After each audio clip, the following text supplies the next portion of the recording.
G'day, Browntown.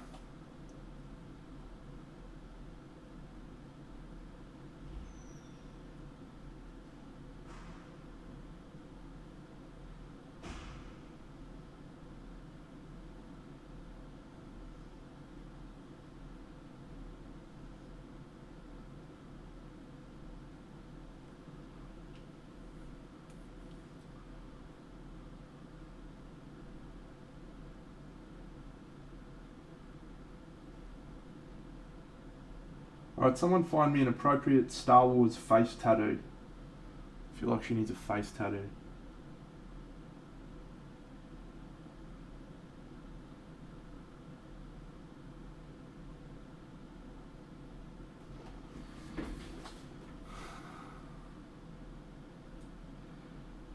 Yeah, it's a good article.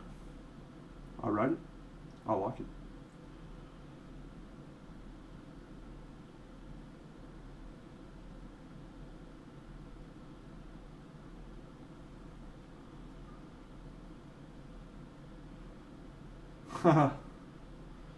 You generally need to buy it directly from the guy who wrote it, which is from Fagone, Jeremy Bonament Tebelwood. He's usually the only place that keeps it.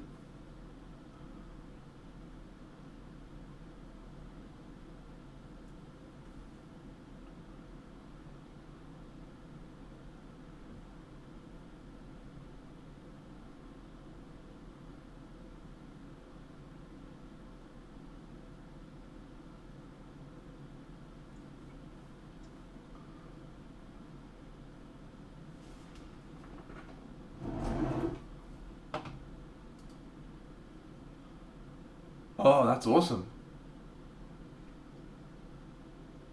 Night Sister Merrin. Is she a good guy, or is she's chicks from the Rebel Alliance?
I do really like that though. The that face tattoo looked pretty cool. Let's do it. Let's do it. I'm down. Let's give it a crack.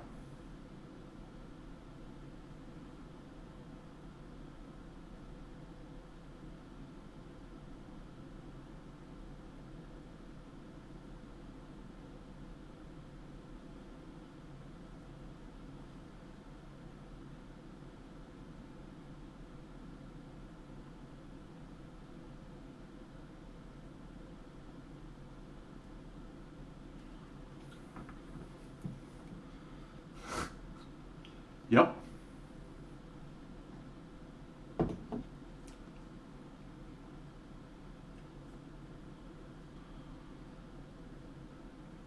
You are the person that particular article is targeted at, mate.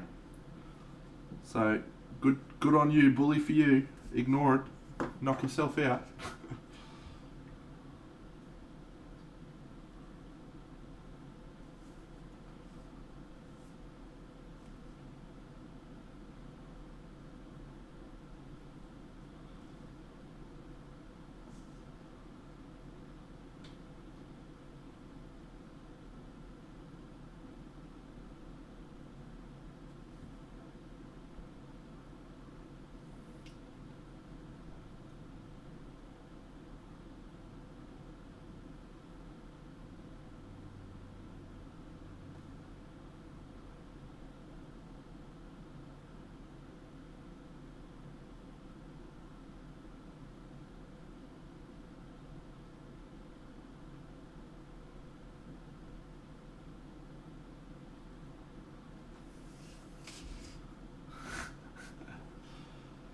It's not about being ready, mate. It's about not reaching too far. You've always got to stretch. Always got to work to improve. But it's when you go too far, too quickly, that you fail. And you fail because you are too scared to be able to absorb the learning.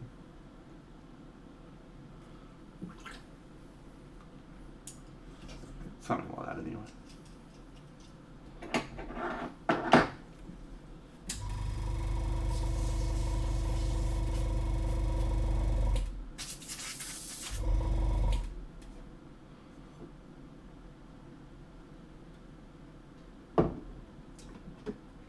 Yeah.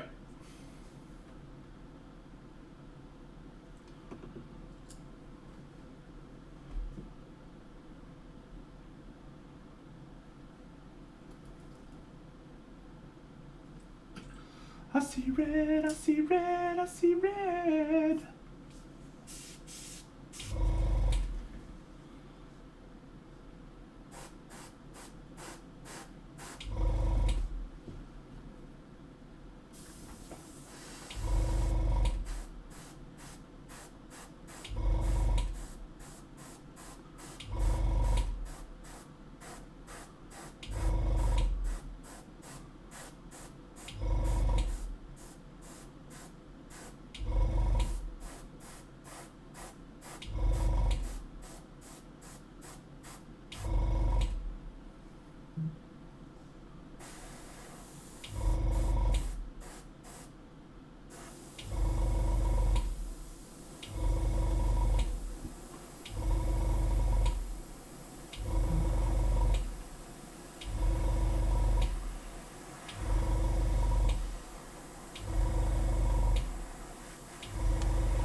want you in my room.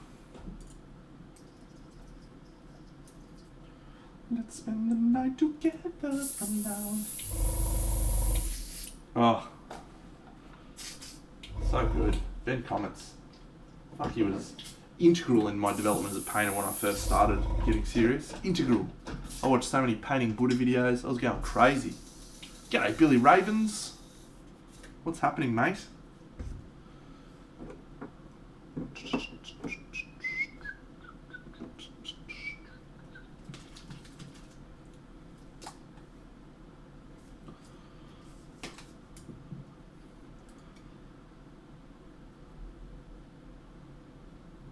Hey Pascal, how are you, mate? I might zoom out so people can see what's happening a bit.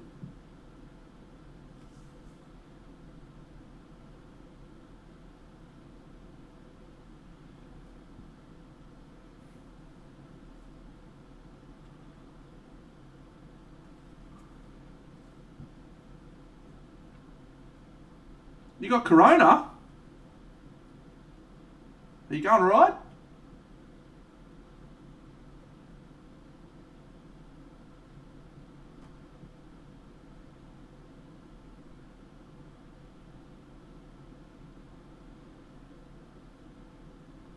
Okay, that's good, mate. Fuck, well, rest up. Don't take any risks. Crazy. I think I've told this story about Ben before, but I love telling it, so I'll tell it again. But I went to Monty for the first time, 2018, and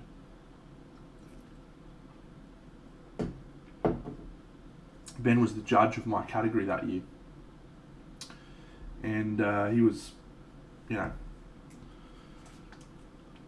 is a popular guy. Everyone loves chatting to Ben because he's so great. And yeah, but the ceremony finished and I didn't get anything, and I packed up my models and I was sitting out the front and I was chatting to some other people at the front, and he was just sort of in the area and sort of meandered over and had a look at my models I was looking at, and he started talking to me about the models, and he basically gave, you know, probably half an hour's worth of time right in the prime of everyone, you know, doing that end of event celebration thing. And he was just so willing to, you know, stand there and help and be the guy that you see in the videos and think, oh, he's not a real person, but he genuinely is, and he's the fucking best. So yeah, it was really special for me to get to do that, and he actually stood beside me on stage in 2019 when I got my medal, because he also got a medal at the same time. So that was a special moment.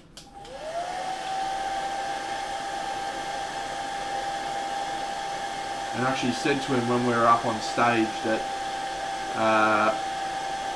he had helped me get here. So yeah, he remembered. So there's a little bit more to the story. Like we went to a restaurant together on the Saturday. So he knew me a little bit more than probably the average punter, because we'd had lunch together and stuff. And yeah, I spent a fair bit of time chatting to him at the lunch and chatting to him at other times on the weekend. So he sort of knew of me, but yeah, or knew me. I'm kind of a big deal. Sergio's great too, mate. Yeah, absolutely, super great. I haven't met anyone that said a bad word about either of them.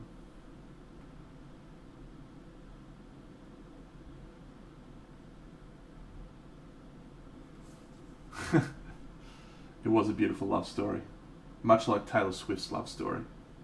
It's a love story, baby, just say yes. Oh, oh, oh. We were both young when I first saw Ben.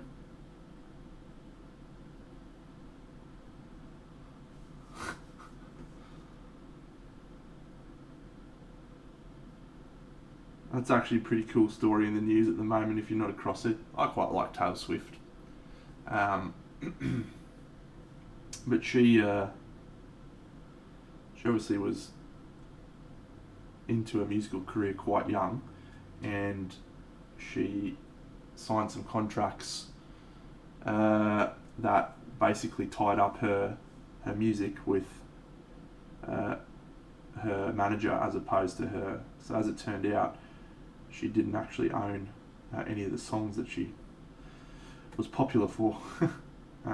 There's obviously that's a simplified version of the story. There's a lot more to it, but yeah. So just this year, she re-recorded every one of her songs from all of her re-recorded all of her albums, so that she could take the power back, much like Rage Against the Machine did. You gotta take the power back. So yeah, it's actually like a pretty big win, I reckon, for her. Good on her, getting stuck in. Yeah, it's great. More power to her.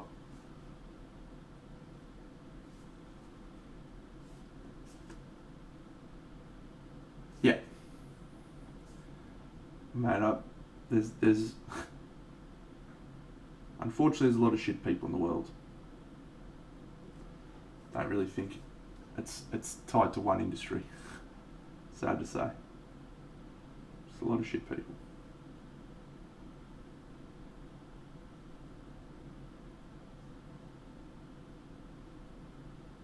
But yeah, there's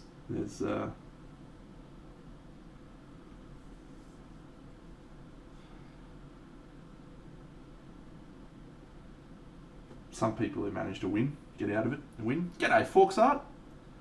How's beautiful Scotland this morning? Whereabouts are you in Scotland, mate?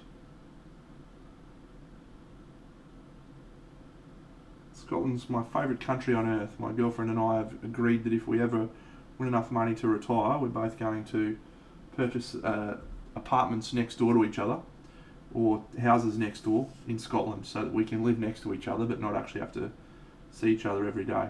It's a good deal, actually, I think. Thanks, mate.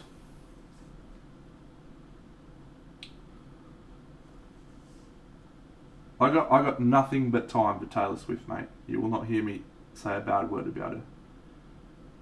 I think she is very, very, very intelligent, hardworking, and gets a bit of a bad rap for essentially being a human being. So, Glasgow, yeah, beautiful. We last year, 2 years ago, 2018, same year, we had bigger overseas trip, and we spent a week in Scotland. We stayed in Stirling, which is about an hour north of Edinburgh, and we hired a car, and we basically spent the whole week sort of cruising around. We went to St Andrews, we went up to Inverness, Loch Ness. We went out to the Trossachs. Yeah, it's awesome. I think it's a bit depressing that we have to have a period in our life before we can unironically acknowledge that we like something, mate. But I take your point.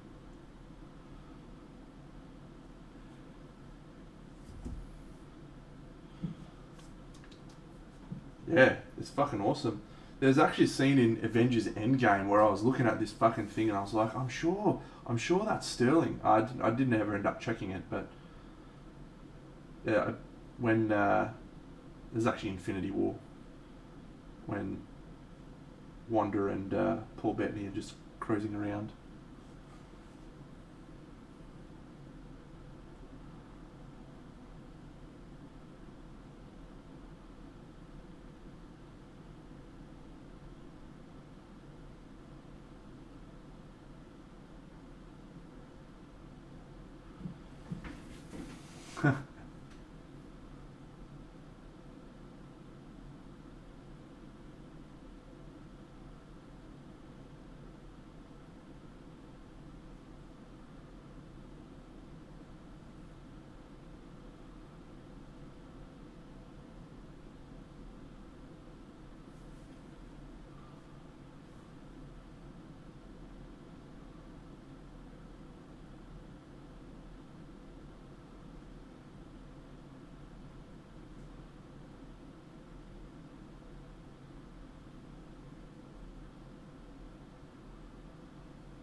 Yeah, exactly, mate. Right near Bannockburn, which is where the Battle of Bannockburn happened.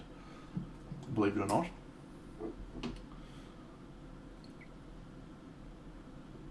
Great place. And Stirling Castle, yeah, super cool place. All right, let's do this. Let's do this face thing, tattoo thing. What do we reckon? Let's try it out. Let me bring it up on screen.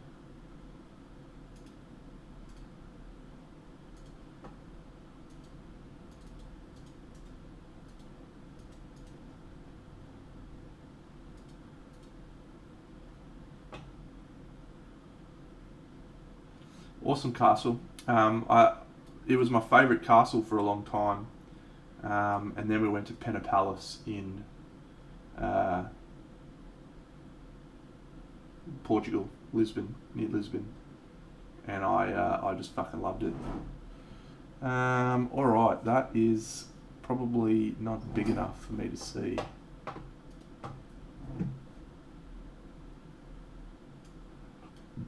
That'll do. Do we reckon that's the right look for her?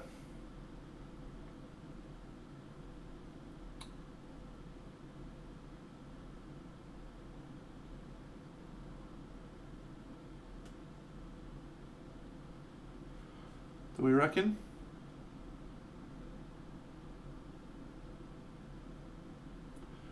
Or could we go for a different one?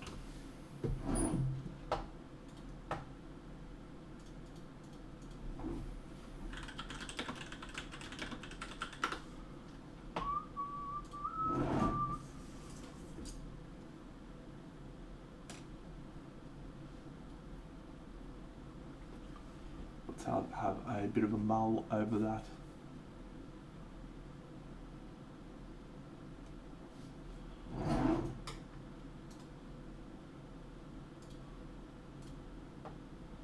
Yeah, I'm sort of the same perspective. The more I look at it, the more I feel like that's not the right fit for her face. That's one of your best fucking works, Dano. One of your fucking best. You absolute peanut.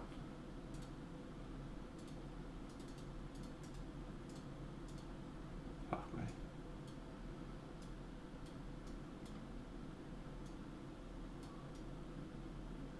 Oh yeah. The Rebel Alliance.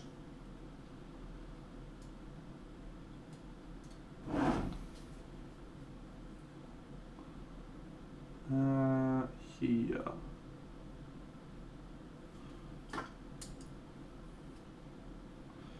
Yeah, something about it's not quite banging on, so we'll give that one a miss and see if we can find something else.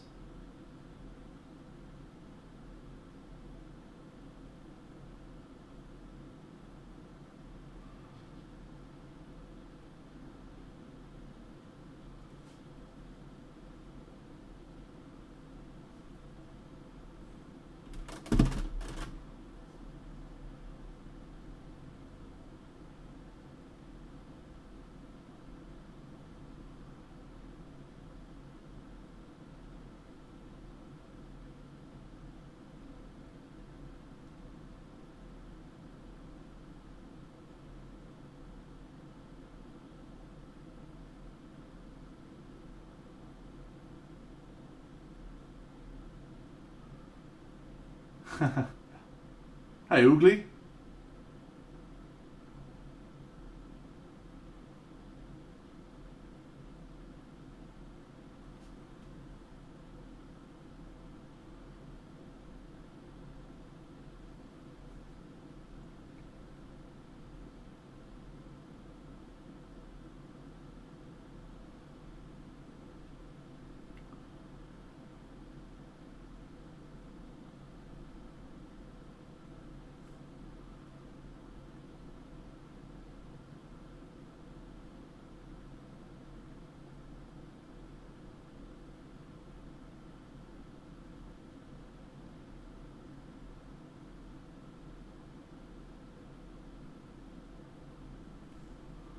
Corpse paint. I'm in. Let's do it.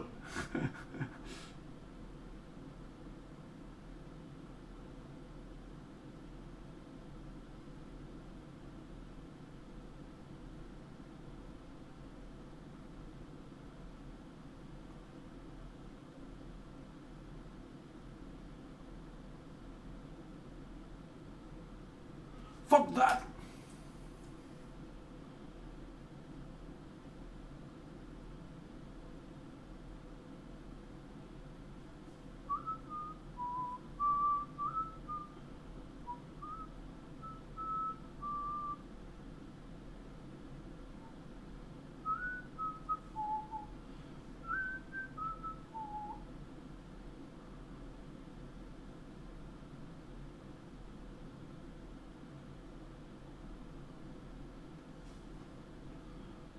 I can tell you right now, I shan't be reading an article in the middle of my stream, Rob.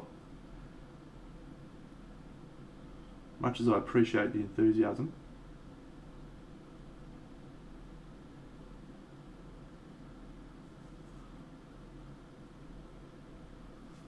Ah, okay. Well, do we have a good face tattoo? That's the important one.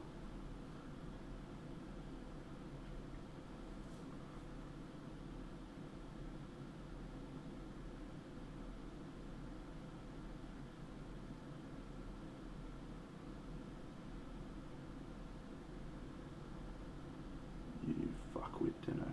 You absolute fuckwit.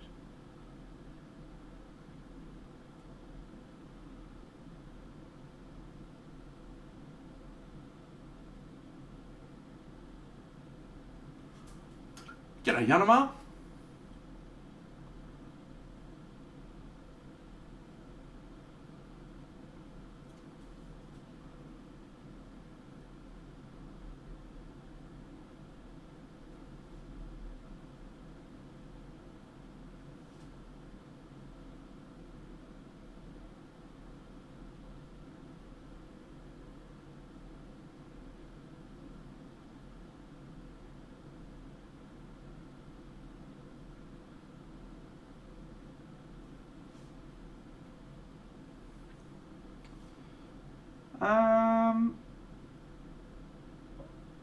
I feel like they are a combination of Chimera paints and Vallejo paints.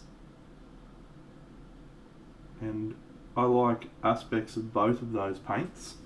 So, oh, that's okay. So, I like the pigments, really strong. I like the consistency in a lot of cases.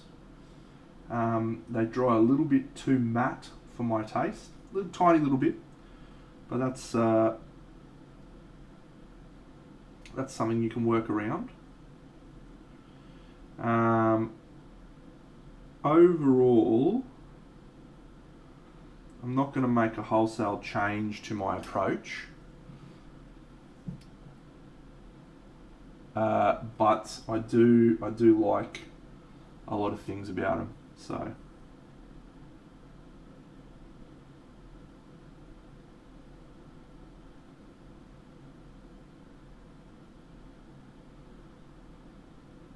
So yeah, I think they're fine, and I think they're a perfectly reasonable paint range in a flooded, one could even use the term saturated market.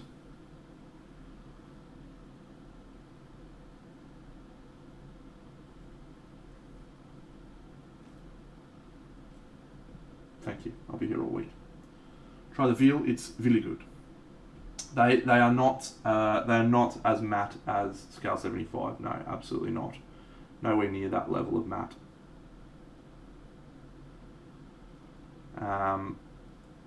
Yeah, if you've got full ranges of those, I don't think you need to go out and buy these. I like them. I'm going to add quite a few of the colours into my painting rotation, but I don't feel the need to go out and just chuck the rest of my paints out. So take that as you will.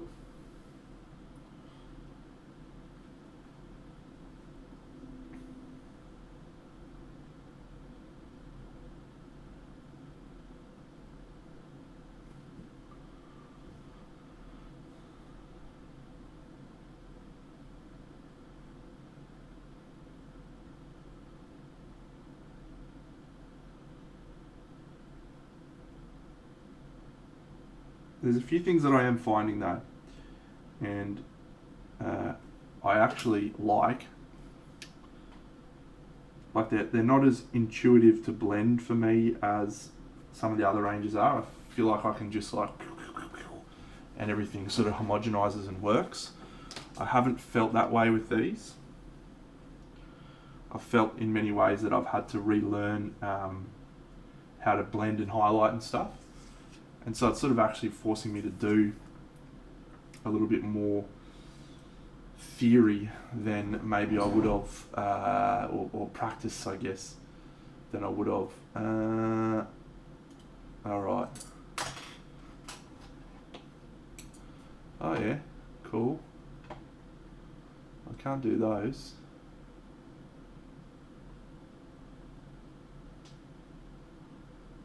Oh yeah, that's cool. Little chin tats. Just looking at Star Wars tattoos that were sent to me.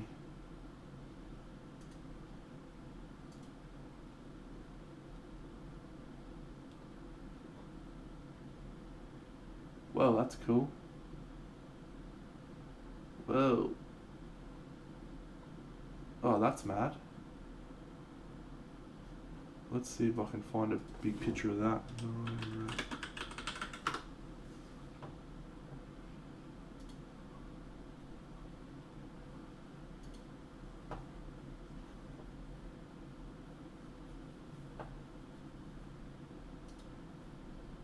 Oh, found a cool tattoo picture, but I can't get it blown up. That's a shame. Indeed, back into conscious competence. So, that's the picture I've found that I can't use because it's too small. Looks good though. Ajira Nairat is her name. Who the fuck is she? I've never even heard of her. I mean, I'm not a Star Wars buff by any stretch, but I know a little bit more about Star Wars than the average camper. I found a semi-decent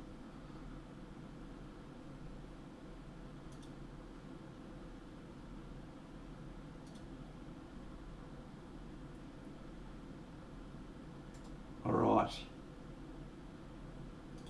Let's try that.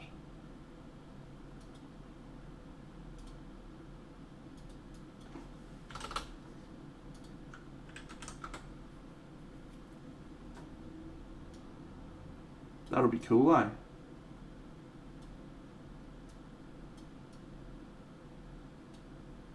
I reckon I can do that. Maybe.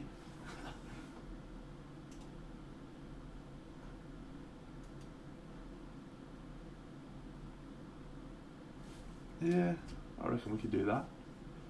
That could look pretty cool.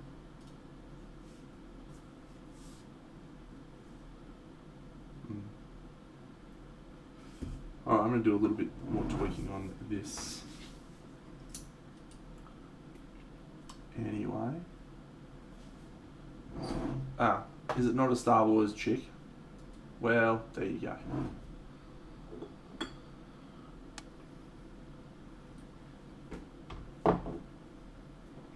I think that's a very good observation about the paints.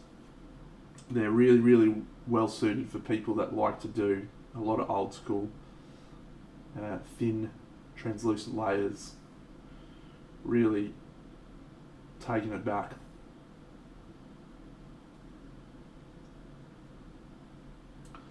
But not as much fun for me.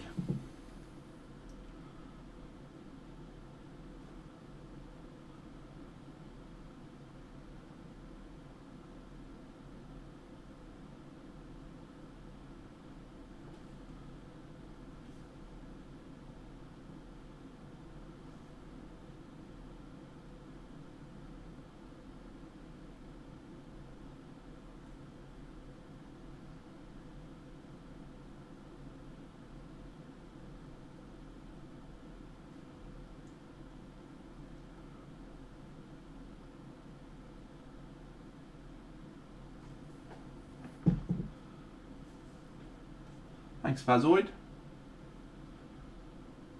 I assume you're talking about my shirt and my tie. And I appreciate that. Thank you.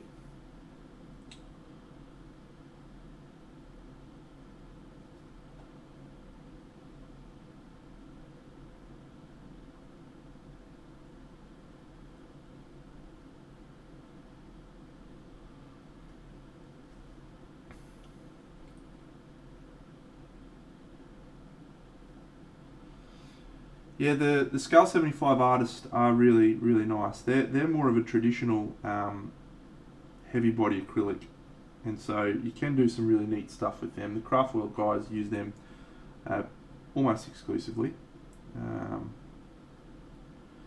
So I got to have a little play with them when they were hanging out here. And yeah, they're pretty neat. Pretty neat indeed.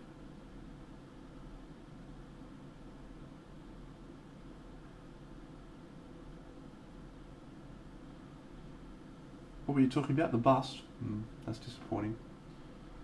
Well, I'll take it anyway.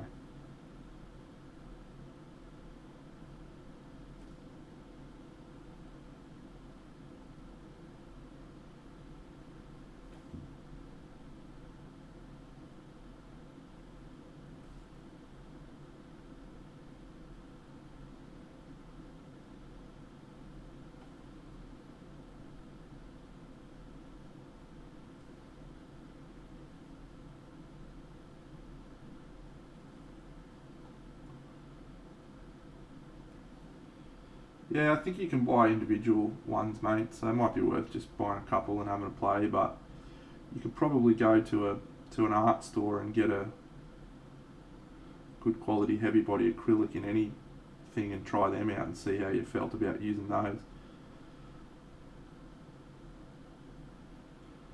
Fundamentally the same thing, I think.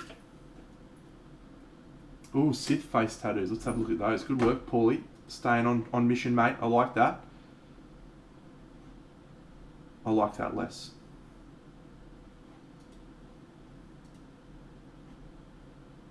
Wampa! G'day, mate. Love the caps.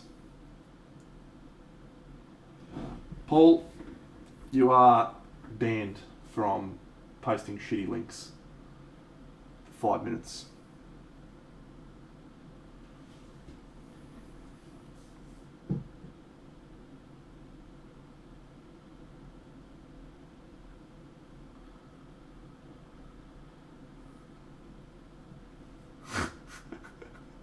Good one, Turnip. Good one. One of your best.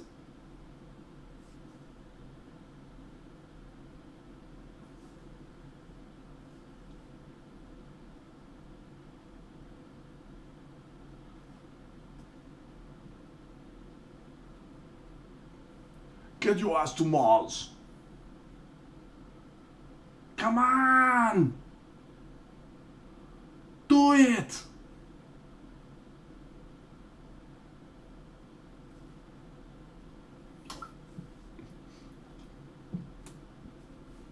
Actually, you know what I haven't tried? I haven't tried the black.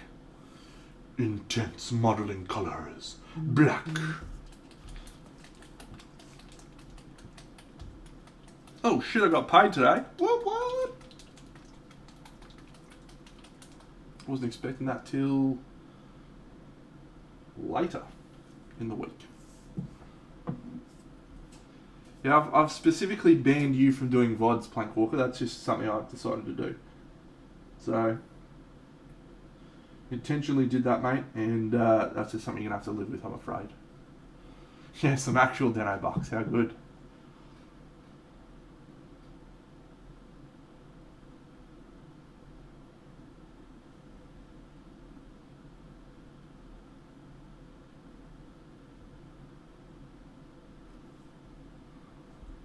Oh, good work, Nightbot. Thanks for reminding everyone about that.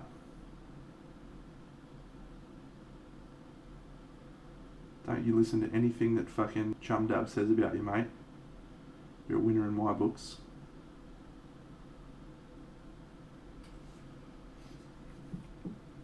Is that the Nightbot is staying on target? Stay on target! Is that their version of... Because if it is, I've seen it and I loved it.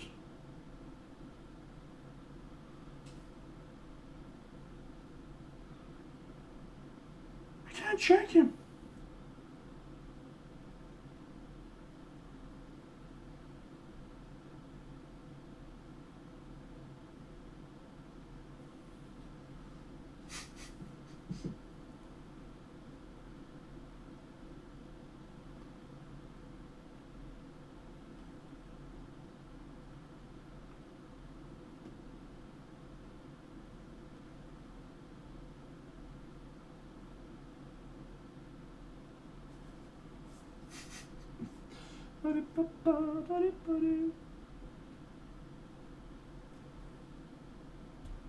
It's great stuff.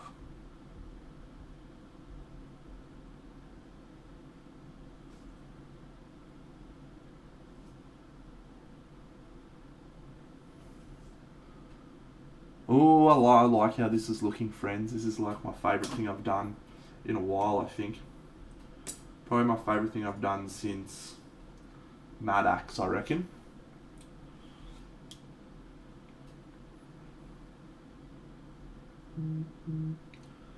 Oh, yeah.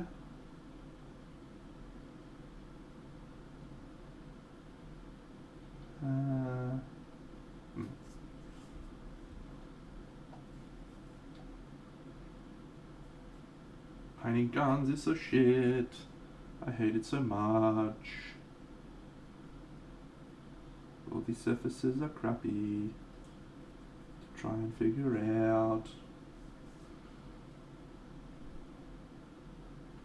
No, I really like painting sci-fi stuff. I mean, I don't have as many of them because I don't like knickknacks or doodads or thingamybobs or who's them or what's it's, any of those things. And I don't know, sci-fi models have a lot of those little fucking odds and ends. But I've painted some sci-fi stuff. Let me actually grab you some stuff of some sci-fi shit I've painted because I did some cool,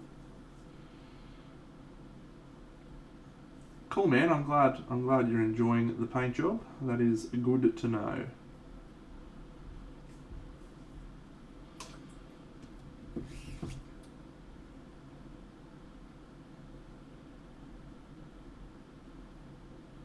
Yeah, so I really love a lot of Nico Galaxy's early stuff. Some of the recent stuff's just been a bit too like full on for me, a bit too crazy. So Zero the Hutt has a tattoo on the face and belly. Let me have a look. I've done another fucking poll one. Zero the Hutt.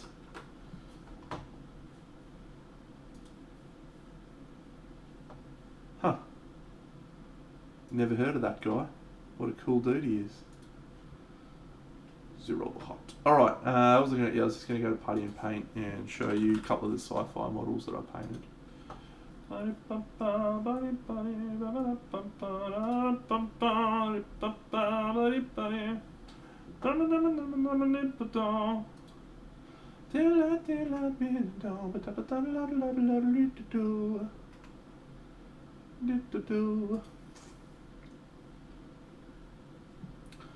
Alright, so...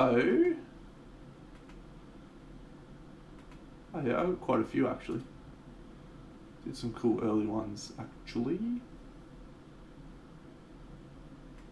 Alright, this is an let's do a little walkthrough Big Deno's highlights of the past. Spurting Rectum. G'day, mate.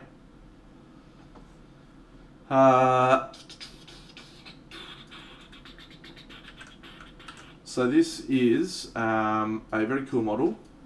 Giraffe, that is. It's Alice from Black Veil Models, and it's obviously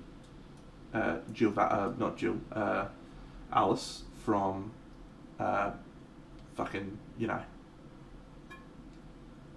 Resident Evil. Thank you myself for remembering.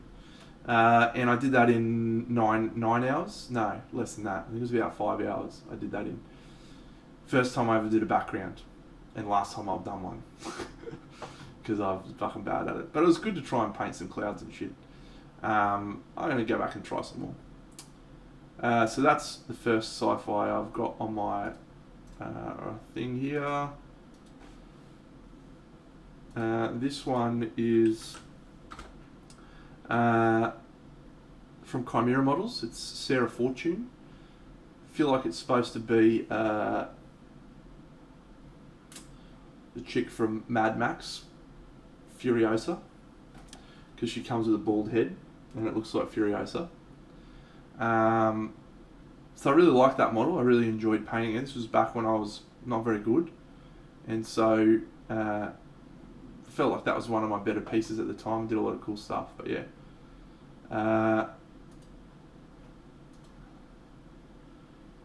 This one was in 2017. So this is how far back we're going. And this is a red-headed chick called Battle Girl from Nocturna. And I love, hey Miss Jana, I love the red hair I did there. It is just Colwell-esque. Colwell-esque. I sent him pictures of that. I could still do that hair to this day. But I got so obsessed with painting redheads because I started dating my current girlfriend who's a redhead. And so I did like 11 models in a row with red hair. And she's like, you're a bit obsessed with me, aren't you? And I said, yeah, fuck you. And I haven't painted a redhead since. I think I have actually, but made for a funniest finish to my story. Battle Girl from Nocturna. This one is a very funnily, I let my friends on Twitter name this one. So it's called Two Girls, One Resistance. Which I didn't love. But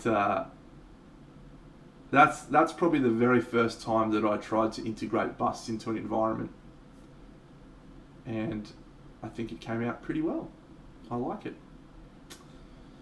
Faz, the main colour is Mars Orange from Scale 75, matte Scale 75.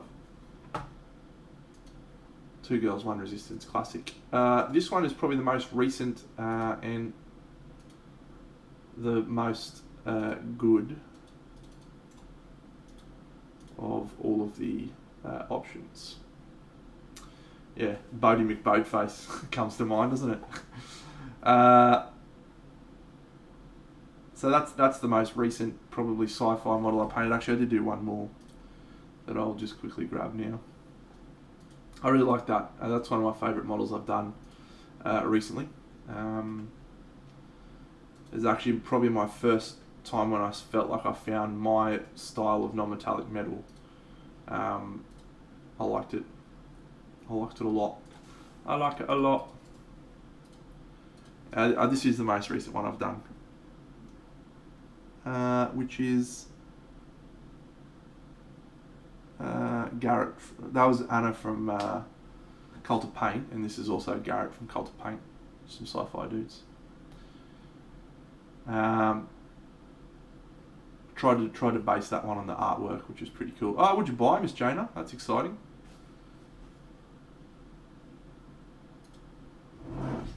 Very exciting.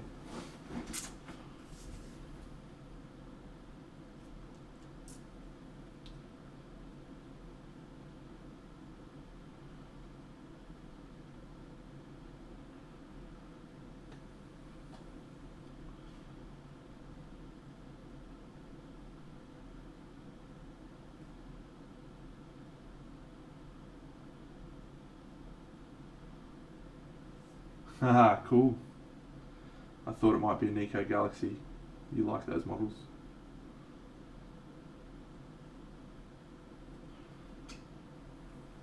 This chest piece on this chick.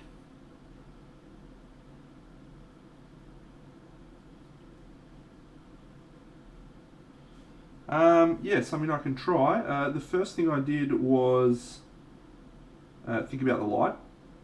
And with this model we have two light sources, which I didn't really think about at the time. But yeah, the light's supposed to be coming from the top, boo, and then I've done like a little bounce light, boo, over here. And yeah, I mean, when you're doing like burnished steel, which is what that's supposed to look like, I don't know if that is what it looks like. Looks like it to me, but I try to use lots of little line textures to create stuff, visual interests, and yeah, it was just a matter of like thinking about the whole volume as one. See, Yanama, you're a legend. So it's a whole one piece, but it's broken down into individual elements. So I tried to paint it as one piece, but then have highlights that represent each of the individual elements. I don't know. I'm not doing a very good job explaining myself today. Or ever for that matter, but today feels like I'm particularly good with my words.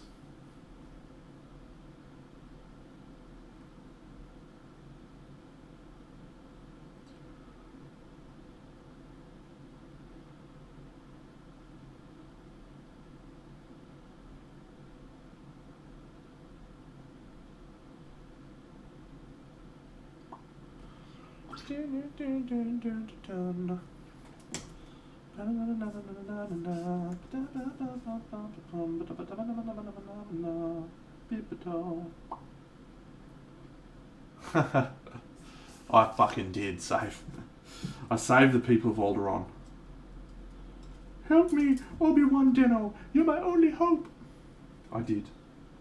I'll save you, Bail Organa. Senator Bail Organa. I'll save you, buddy.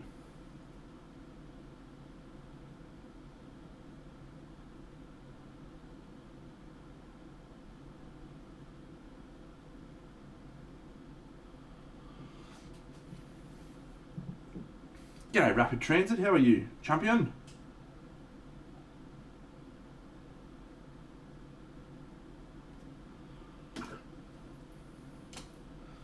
Okay. Let's do some freaky airbrushing. Yeah. Oh yeah. In a second. You and me both, mate.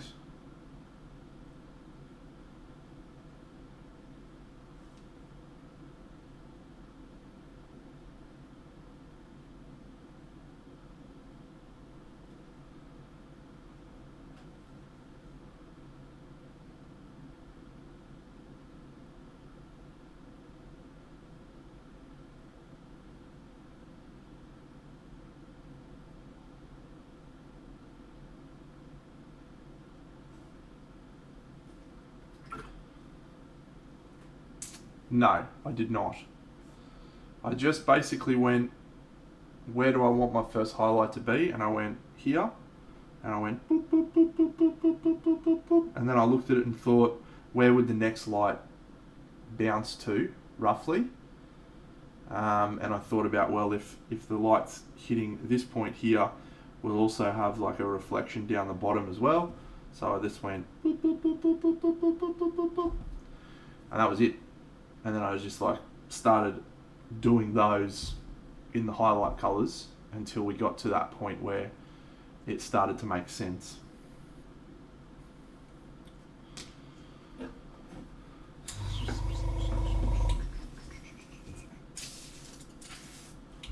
Who's ready to see some airbrush mastery at work?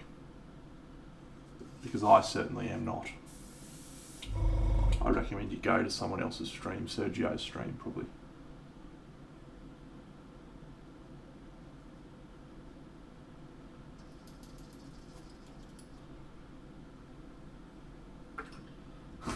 Tui. No, mate, you've come at the wrong time.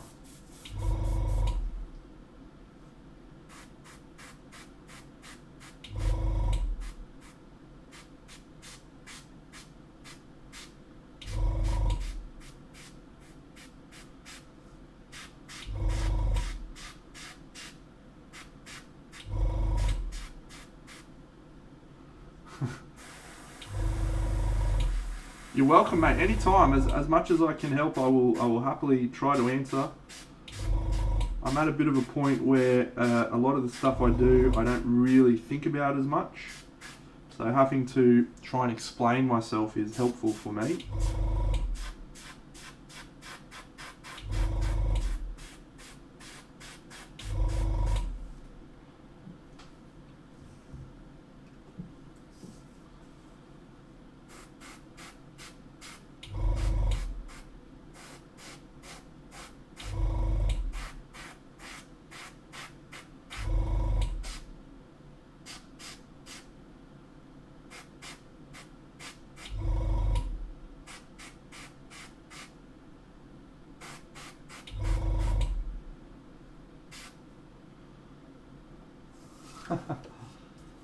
I am, mate. Anytime. Ask away.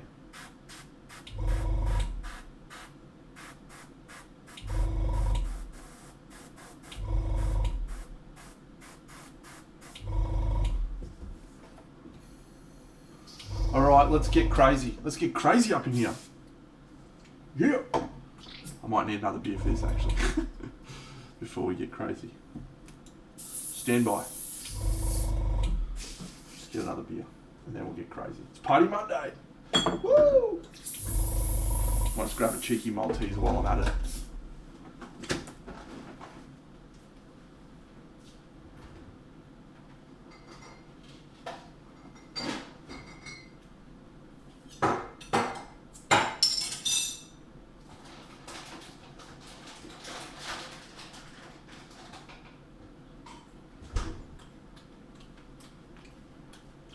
Do love it. Do love a cheeky Malteser.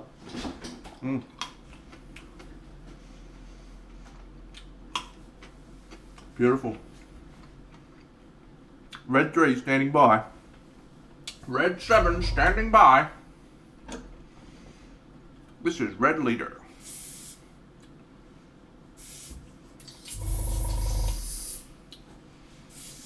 I can't shake him.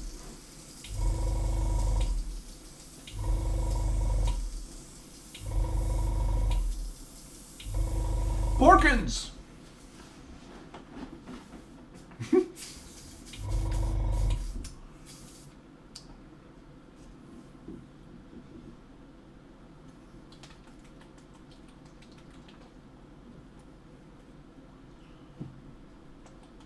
I'm a crazy guy, mate. What can I say?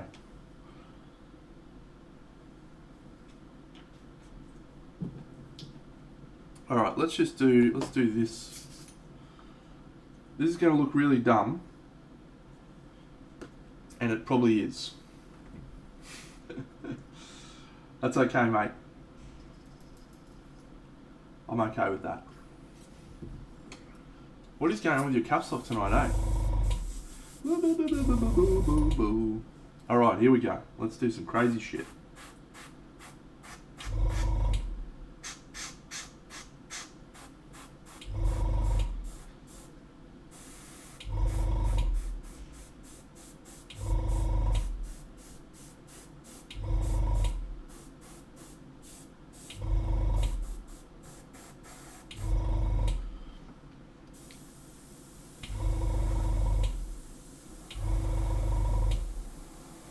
Maltesers. Yeah.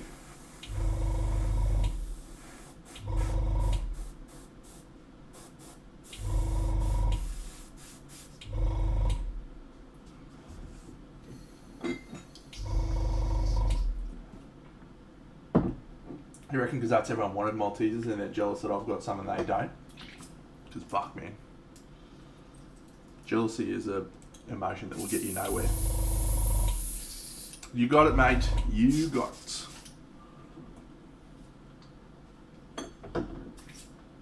Chocolate bullets.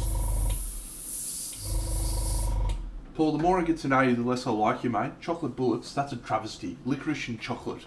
What a disgrace.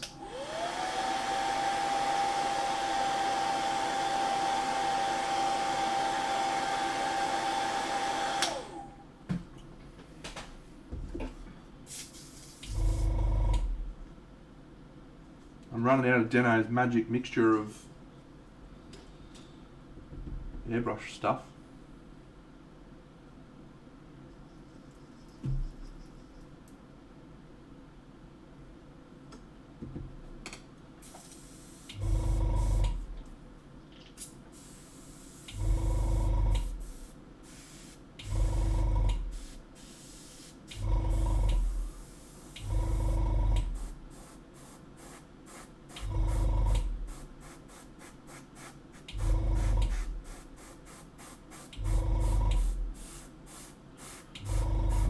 Rains in your bedroom, everything is wrong.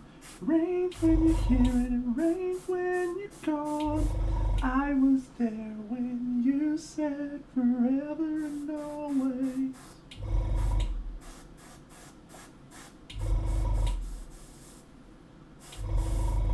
So baby, back up. Please back up.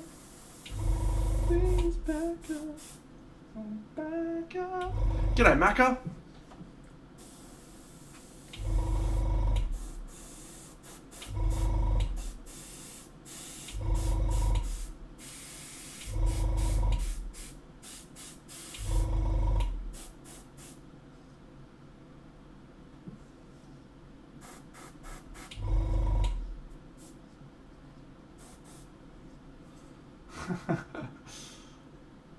Yeah, I've been in a bit of a Taylor Swift mood.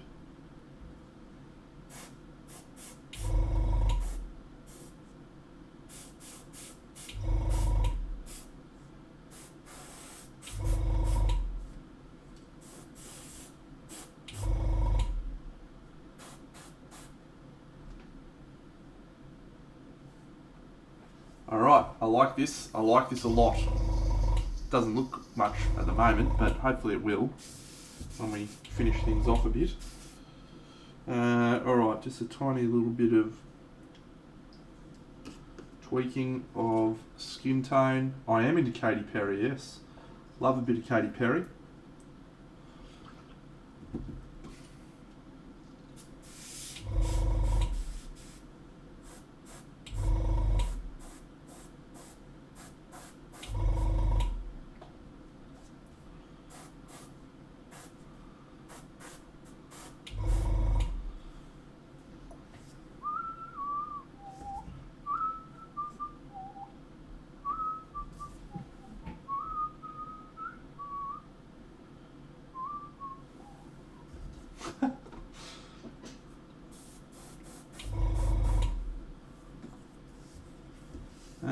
Let's just water that down like a lot.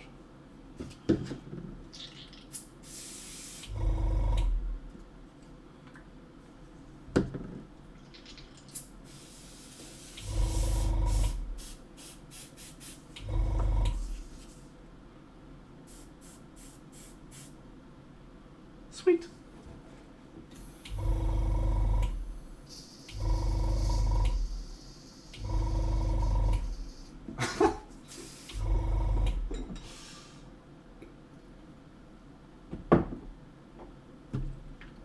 Russell Brand.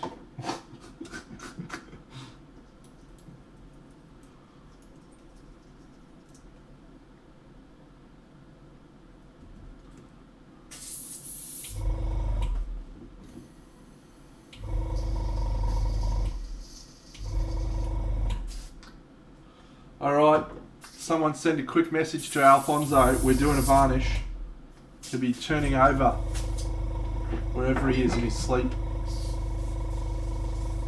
He'll be devastated.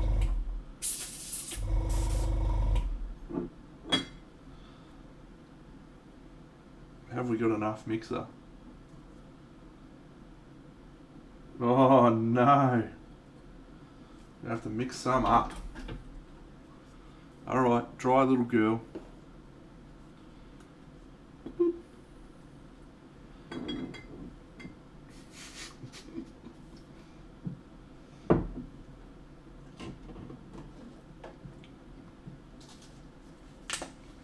No, not quite yet.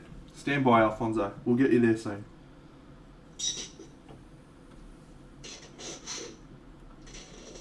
Looks like I need to buy some more airbrush thinner as well. This is a disaster. This is an absolute disaster.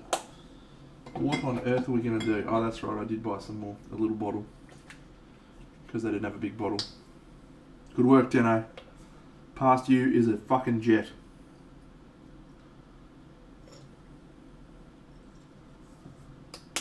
Past you is the fucking man. Give that guy a fucking medal.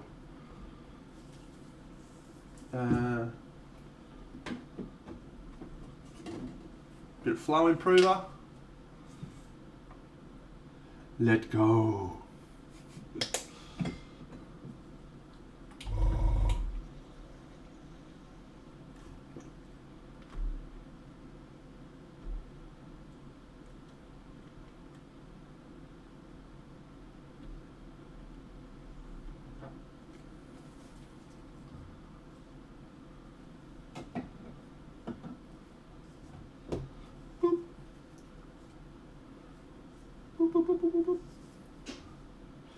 You don't know the power of the matte varnish.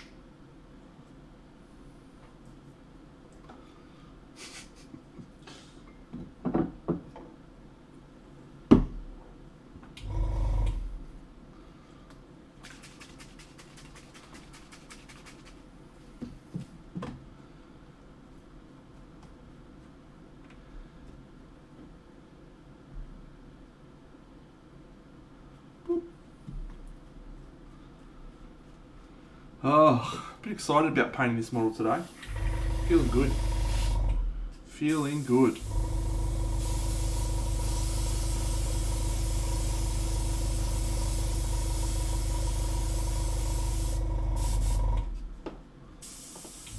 No, this is what in my mixture. It was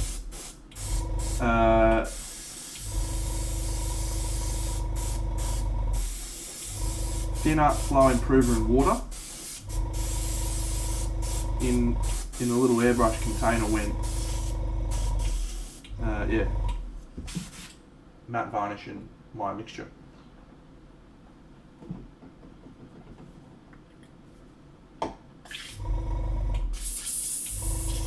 There was no varnish in there. I didn't mix varnish in there.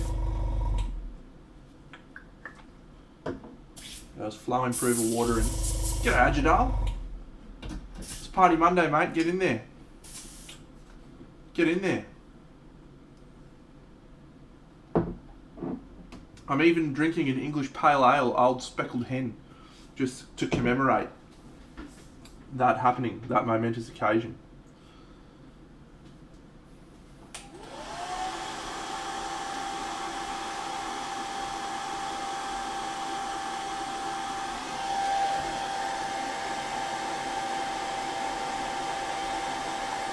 So this is one thing I've noticed about this paint through the airbrush thinner, or through the airbrush.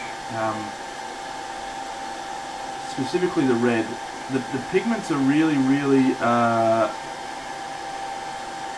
quite thick. If you have a look up here, I'll zoom in. Good for you, buddy. Enjoy. Yeah, if you have a look up here, you can see where they've actually got pigments, and same down here. So slightly suboptimal, but we'll work around that. We'll be able to tweak that with some airbrushing later on. G'day, Nika Jaguar.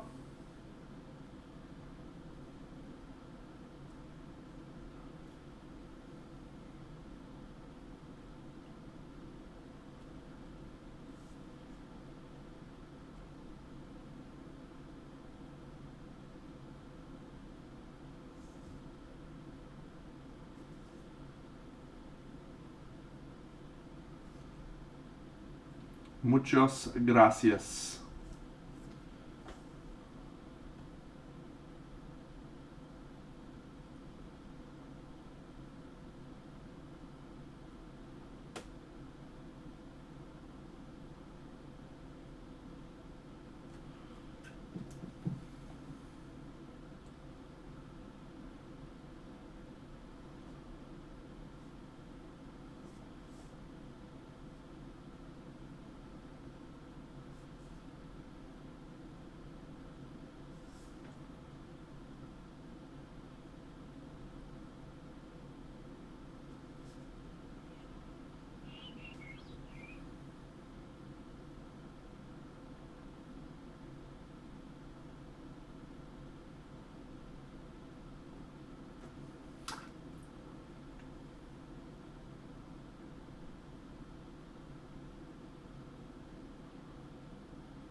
Alright, let's try and paint some gun, I reckon.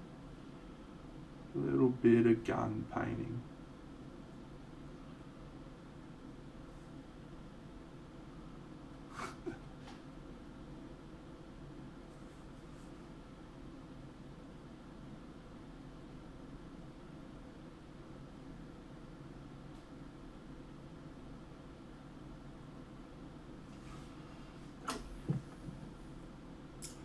Hello, Fazoid. I can't hear any pins drop, mate.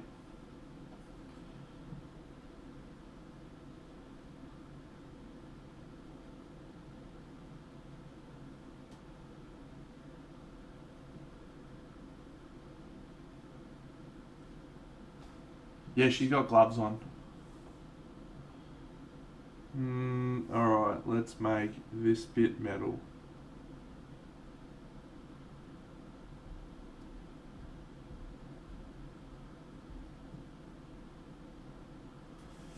And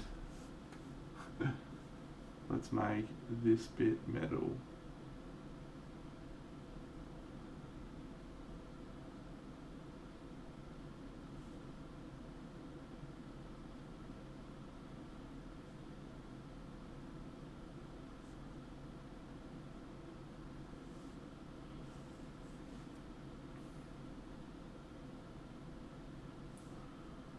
And this bit.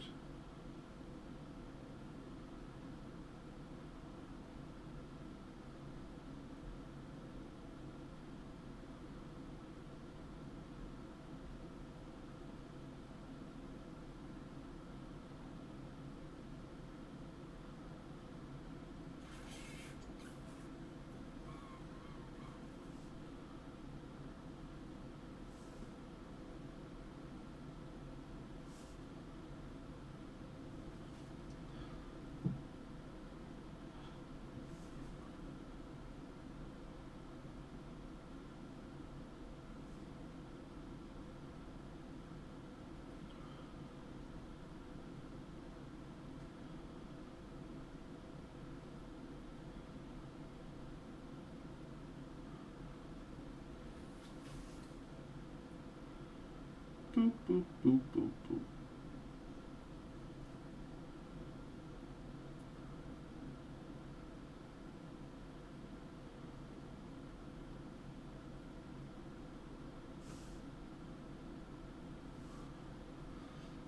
Oh, yes, I'm a great pretender. Ooh. Just laughing and gay like a clown. Ooh.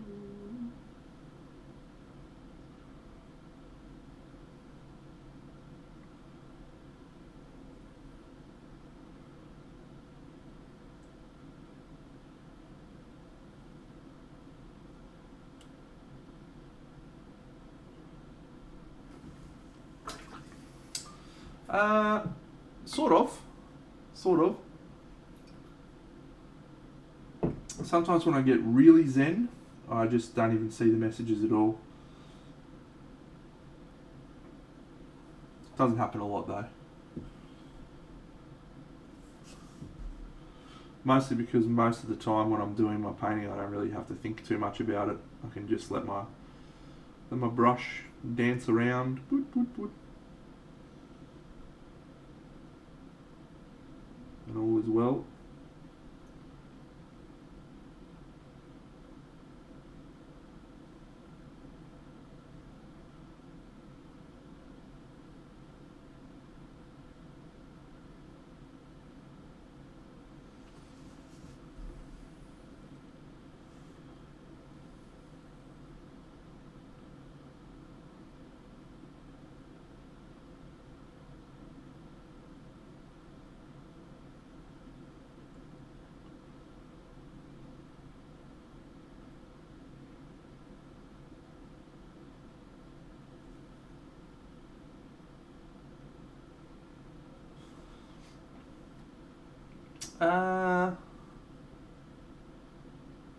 Yeah, I think I talk a little bit about this in the article that MediumF linked around conscious competence, and I think the more times you can bring yourself back into consciously thinking about what you're doing, the better you will retain that information, the better your decision making will be, all that sort of stuff.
Oh, congratulations to all the people in the UK. How good is that? Getting yourselves out and about, back in the world.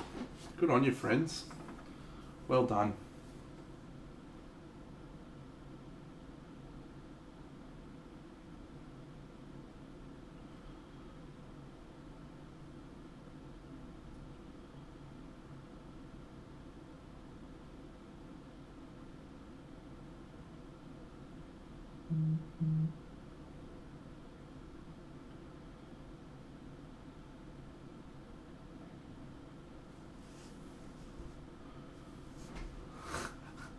I didn't say anything about the government, mate. I said, congratulations to you, my friends. You're the ones who've had to manage through. You're the ones who've managed to get out of it.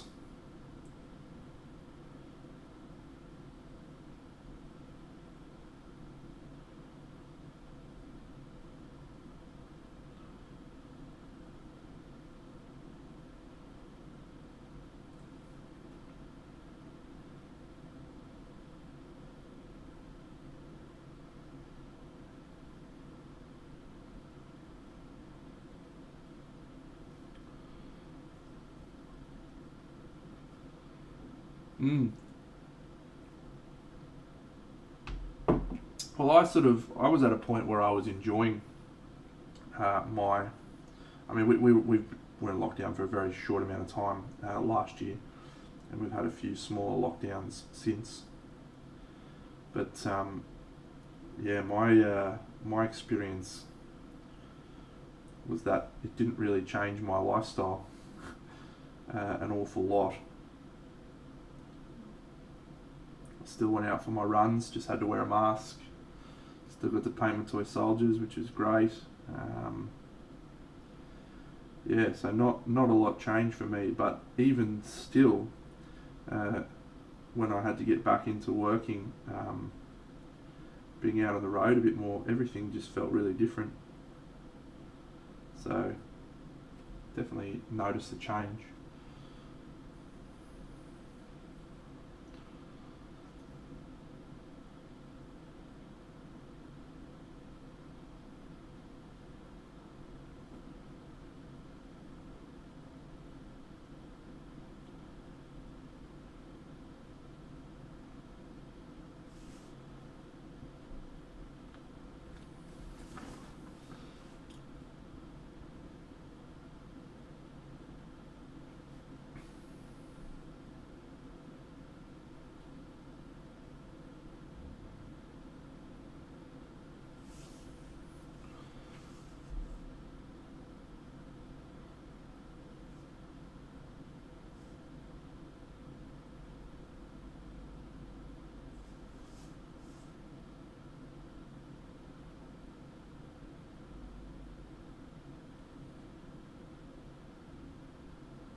Oh, thanks, Shadow Uvray. That's awesome. Hey, Snick Son. Yeah. Yeah, it's funny. It's funny how like lockdown has just been almost like a godsend for painters and stuff. It's like we've got to enjoy a bit more extra time at home doing the thing that we're most passionate about, which has been fun. Not to take away from those people who have really struggled, or a lot of the situations that countries and the world are still facing right now. But it was sort of nice. Of course, Rob, mate. Thanks, Alessandro, mate. Yeah, but your shoulder pad would have been 10 times better than anything I've ever done in my career. So enjoy your day, my friend. Thank you.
That's a good call, Paul. Good call, Paul. Good call, Paul.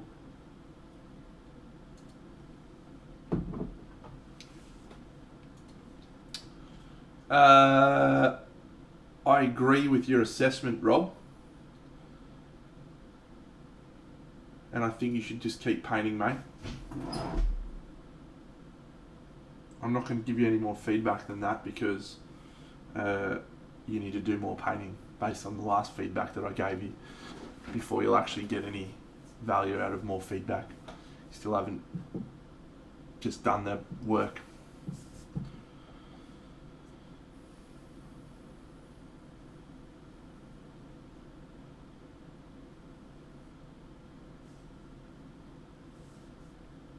But you're on point with your thoughts. Absolutely.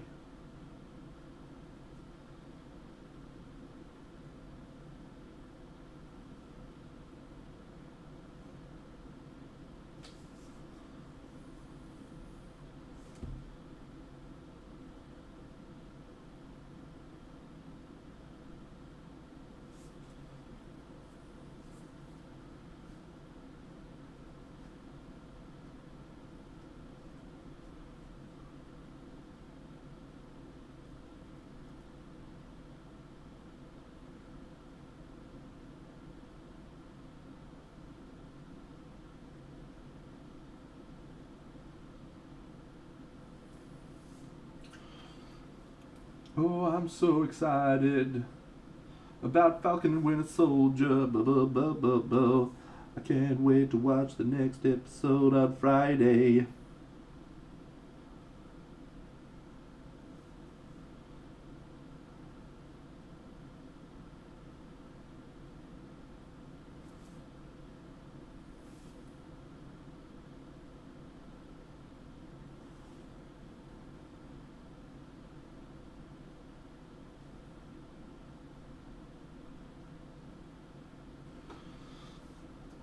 Just paint, fucking Rob. Fucking just paint, mate. Seriously. Just fucking get in there, son.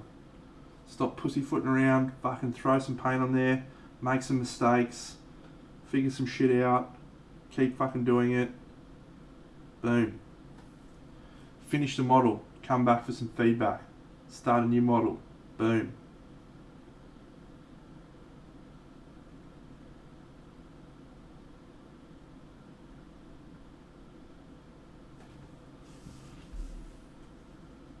It comes out Friday, 6 p.m.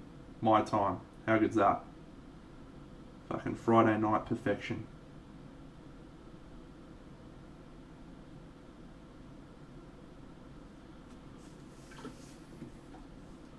Bobby's got it, mate. Bobby Ross knows what was up. He knew how to fucking do it. Get in there. Get in there. Get in. I reckon we might glue a face down in a minute. I reckon we need to do the face tattoos. Let's make a call on face tattoos and do some face tattoos, and then we'll go.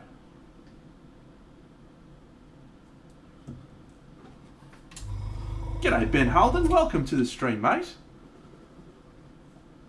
Outstanding. Good for you. Hope you enjoy it. We have a very friendly community of people that like hanging shit on me. And you're welcome to join in.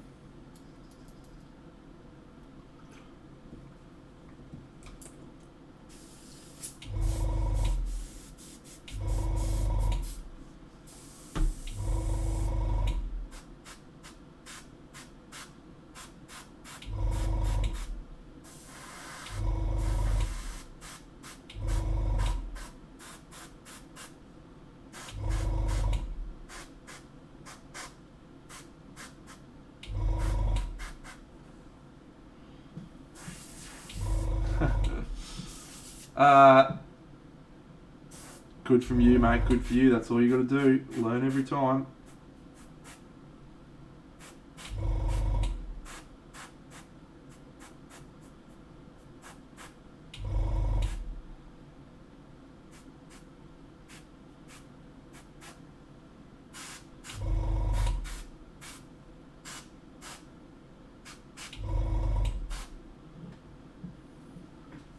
This is 0.2, I believe.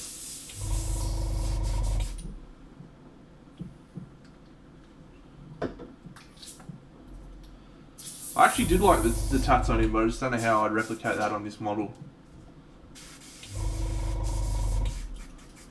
Okay, we're gonna diverge into some contrast paints here because I feel the need for transparency.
Oh, g'day Miniatures Vault.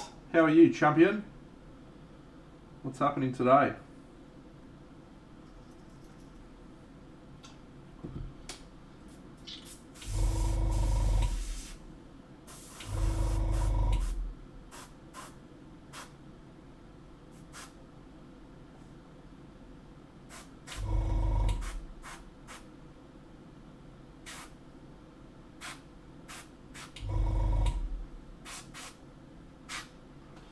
Haha, unlucky. That sucks.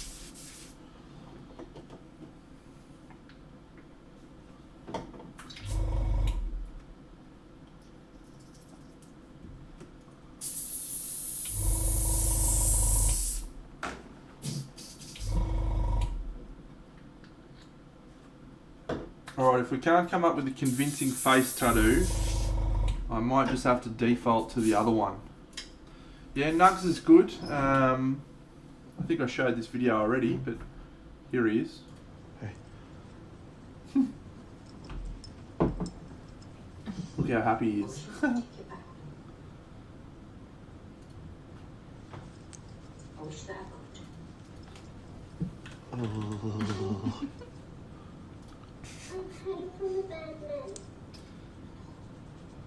No robot guy, Paul. No robot guy. He's like in the trailer. Yeah, he's a funny little fucking legend, I swear.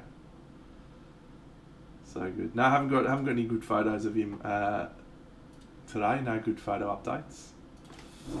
Yeah, no robot, mate. She's not a robot chick.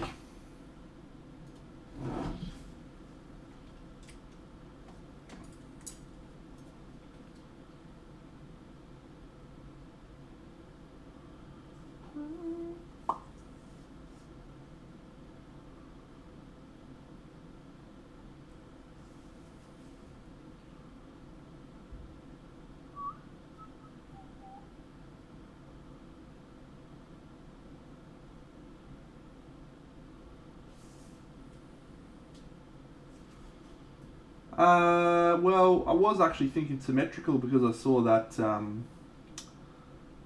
that cool bad lady tattoo, but don't know. I'm not really locked into anything. I just think that a face tattoo would work for this piece.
Alright, I'm just going to have to make something up for this tattoo. Sounds like I'm just going to have to make something up. Something Star Warsy.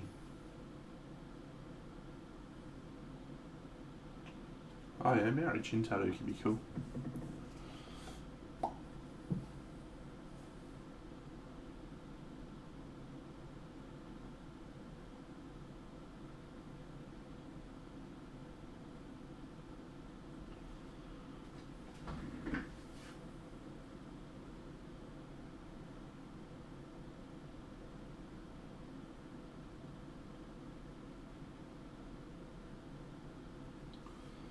Oh, thanks, Nicky Minis. Appreciate that.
It's one of my favourite guns I think I've painted, which is cool. Admittedly, it's not finished yet, but that's good. Good that we've made progress.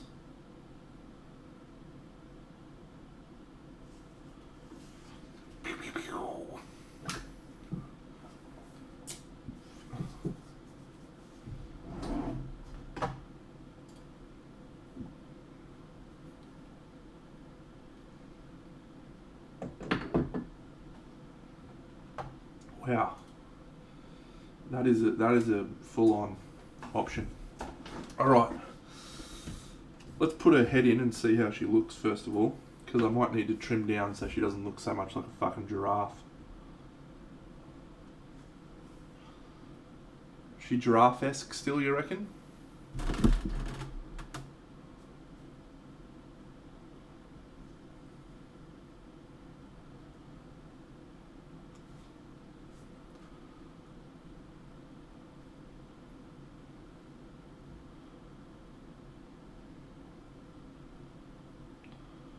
Alright, so I just need to trim the neck down.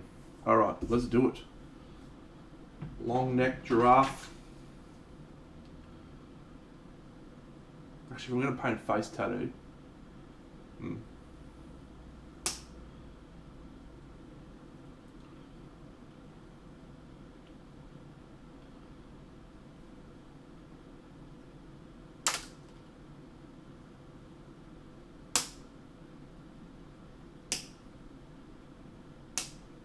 Don't try this at home, kids. Neck tattoos.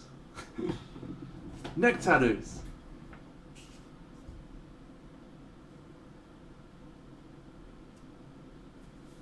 That looks better.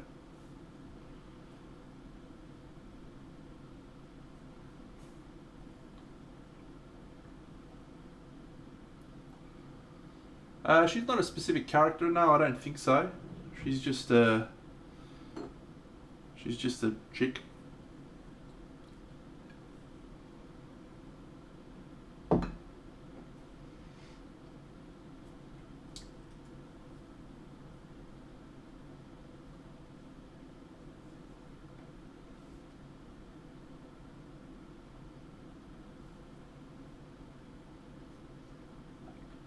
I agree.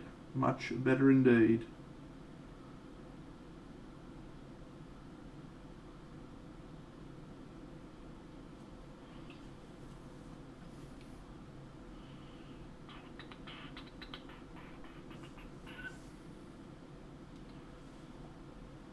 Okay.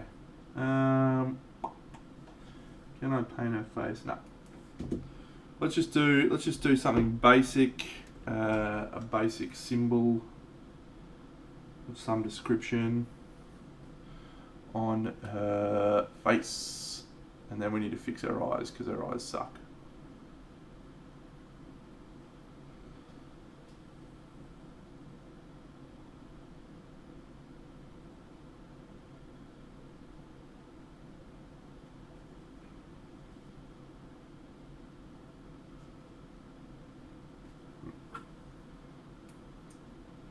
Yeah, fucks me why she's got a samurai sword, eh?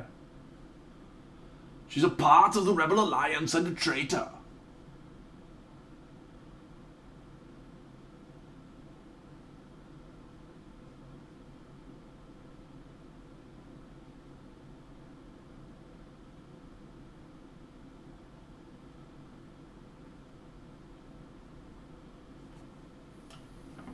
Ah, thanks Orthoba Studio. Thanks for the raid, my friend.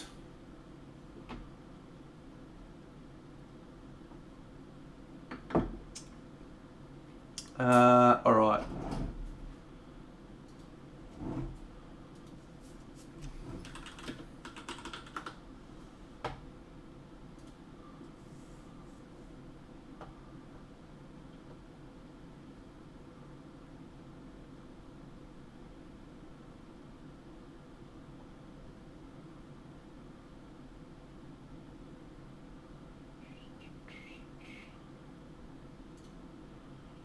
Maori. Might be the go. Maori tattoo face female. I think the females have different face tattoos than the males. Did you know that?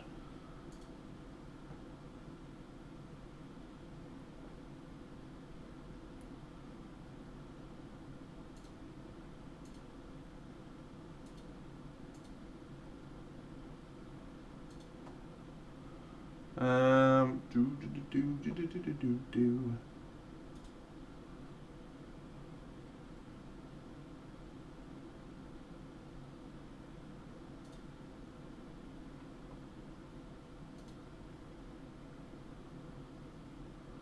Alright, I found a tattoo that I like, but I don't know if I like the tattoo for this model. What's happening in Orthoba Studio? Do you ever feel like a plastic bag floating in the wind, wanting to start again? Do you ever feel so paper thin, like a house of cards, one blow from caving in? 'Cause baby, you're a firework, come on, let your colors burn, make them go, oh, oh, oh, as you shoot across the sky, oh, oh.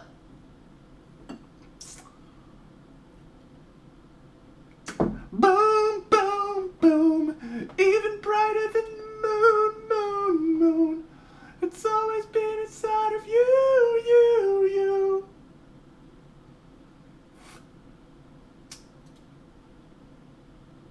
Alright, I'm doing it. I am doing it. Get ready. Thank you. Haha, good one. I do like a little bit of Marvin Gaye. Anyway, I probably should have done this before, but I was distracted by looking for tattoos. This is Orthoba Hobbies shout out that should have happened when he arrived. Thanks, mate, for the raid. You're a jet.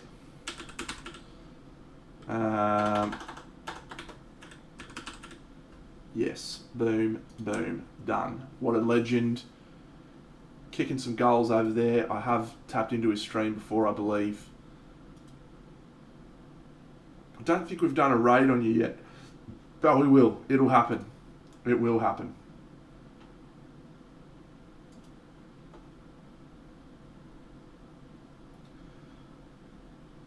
I've done the teardrops before. That shooting sun's actually pretty cool, but no. I've made a call. I'm going to do a Maori chin tattoo and call it a day. Call it a day. Let's see if we can make this happen.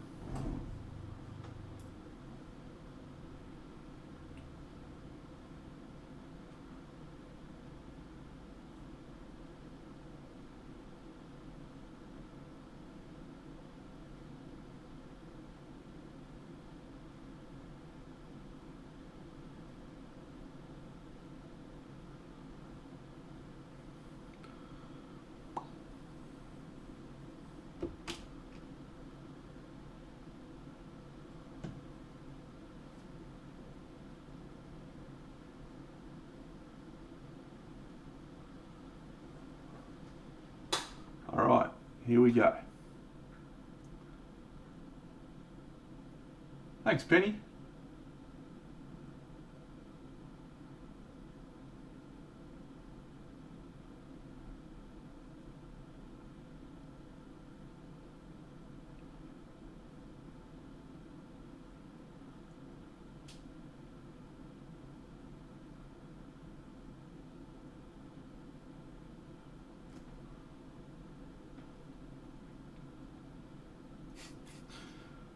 I knew that was what you meant, mate.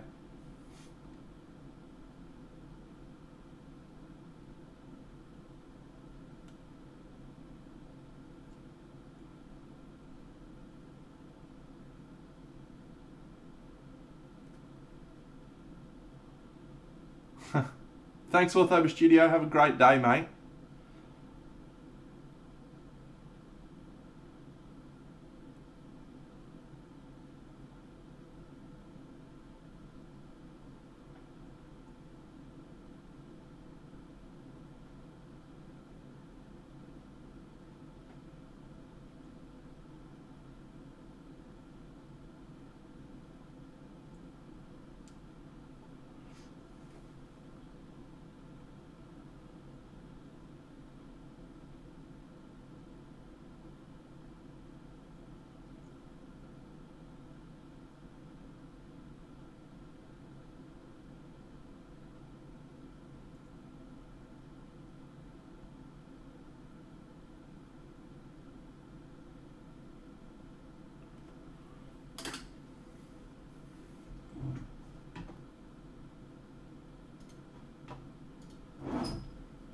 No, that was based off a pattern, but that's a bit of freestyling.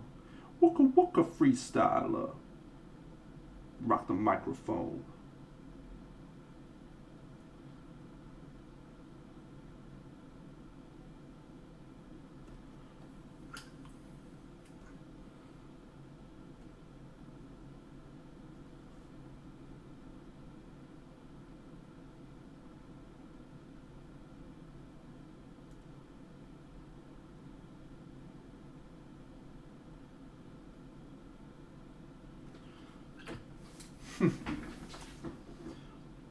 But you know what it's making me feel like doing now is doing the lips in black.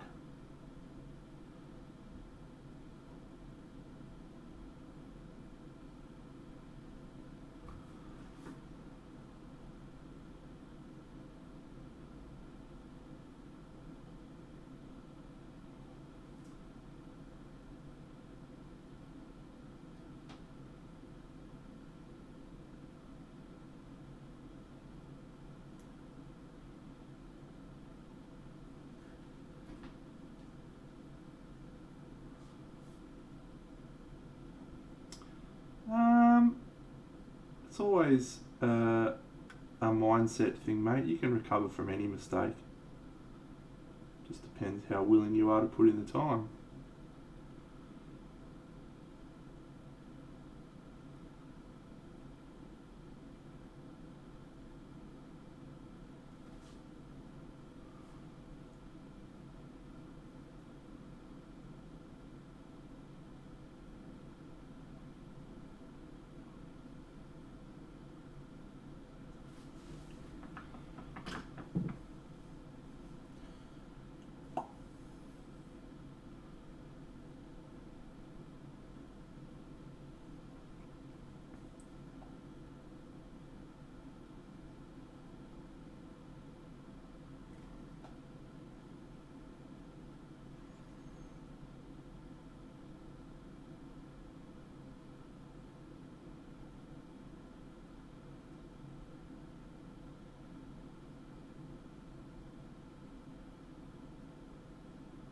Fuck you, idiot.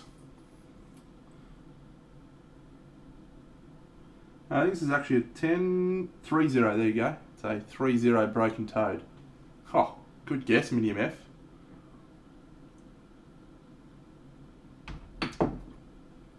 Black stripe on the lips is a goer, I think.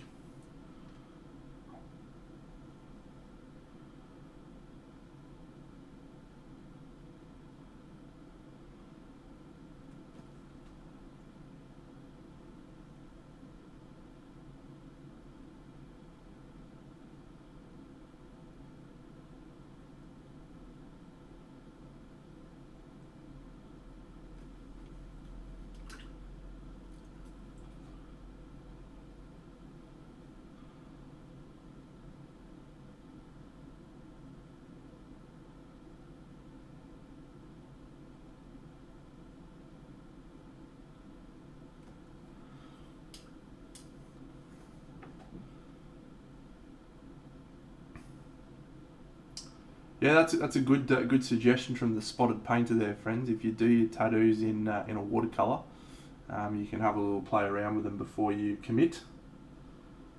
Big Dano hasn't got time for that.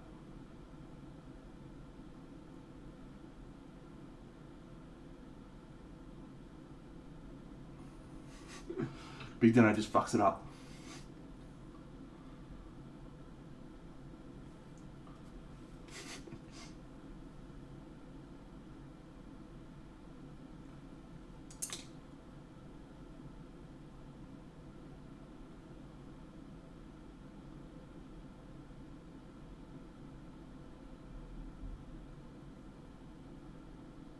Alright, I dig it.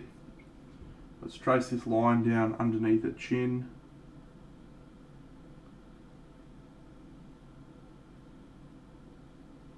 Down the neck. Cool. Oh, thanks Shadow Uvray. Party Monday. Boo, boo, boo, boo. Happy little tattoos. Good call. Alright, now we'll just do a tiny little bit more cleaning up of this little area.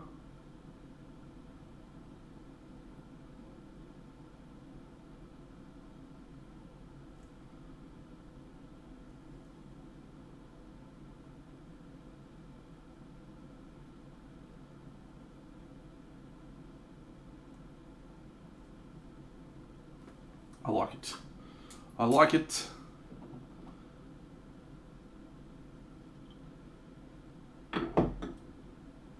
Alright, let's do her eyes now.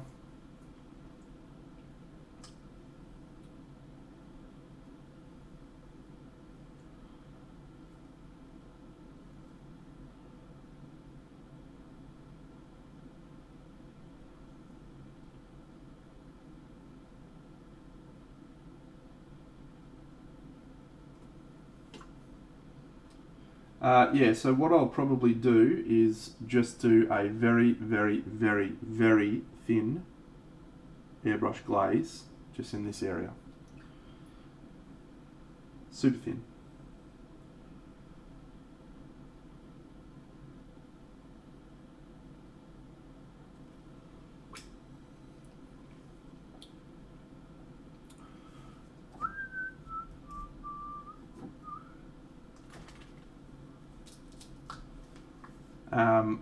You don't have to do that, but I find it helps.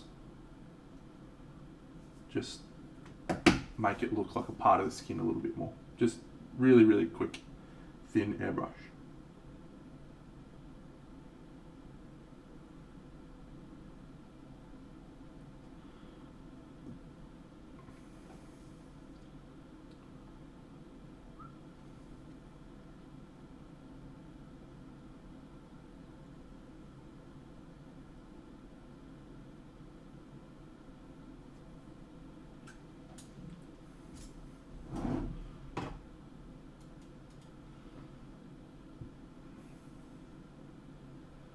That's keen as mustard, mate. That is absolutely keen as Snickson. You are a loose unit.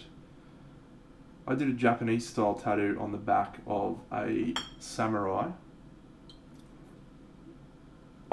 from a long time ago on my Instagram. I would have to try and find it. So I shan't be doing that right now.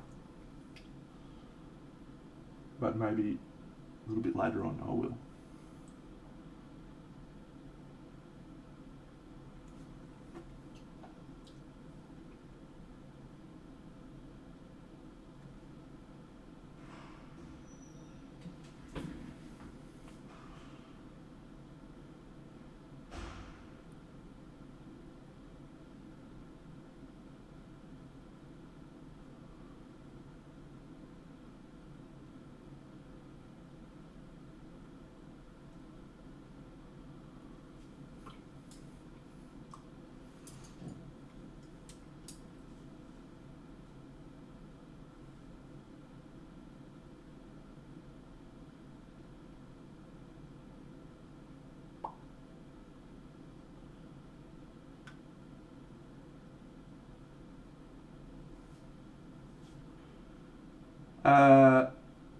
I do the skin first, mate.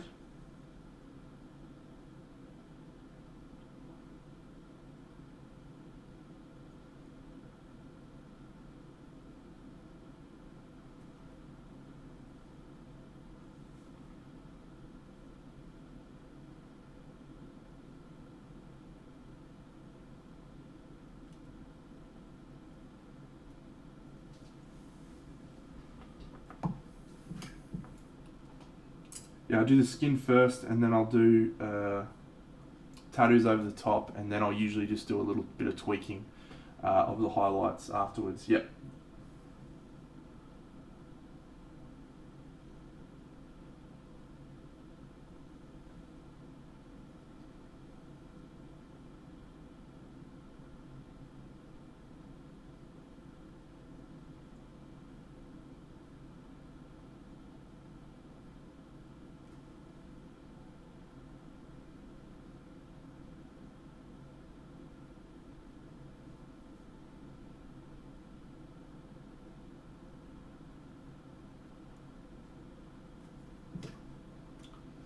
Yeah, they're not too bad, Spotted Painter. I'm sort of pretty tied into an approach. Like the way I paint is a pretty specific way, and so learning how to try and do that with a new range of paints has been interesting. They're quite good. Yeah, quite a good range of paints. It's probably not not encouraged me to make a wholesale shift. Like, they haven't blown my brain into wanting to use them and only them. But I do like them. There's definitely a few colours in there that'll join the rotation. So.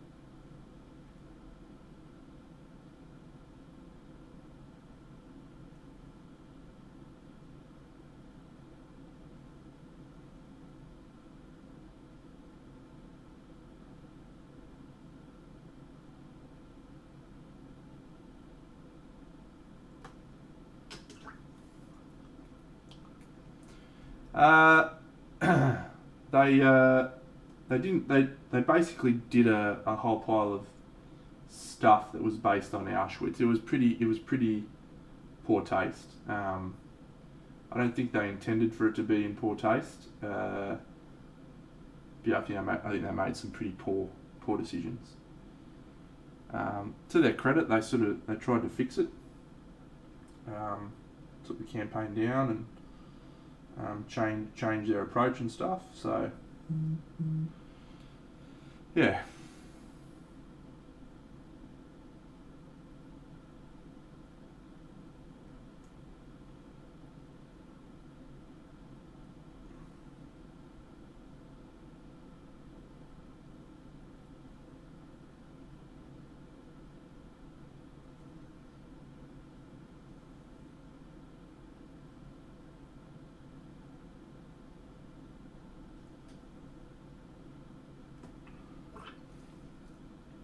Yeah.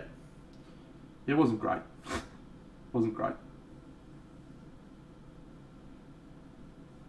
To talk a little bit like broadly, like art is a really challenging topic sometimes, because what you're trying to do is make people feel something, and they certainly achieve that.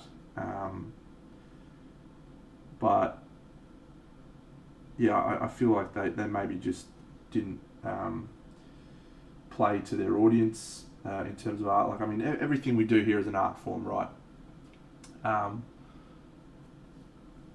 And so you are trying to create an emotion, a sense of something when people look at it, but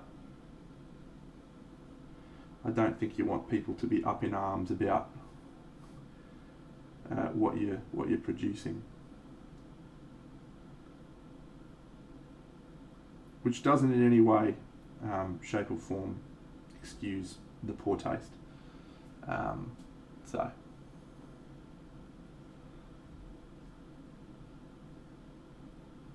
Alright, I feel like I'm done with her face.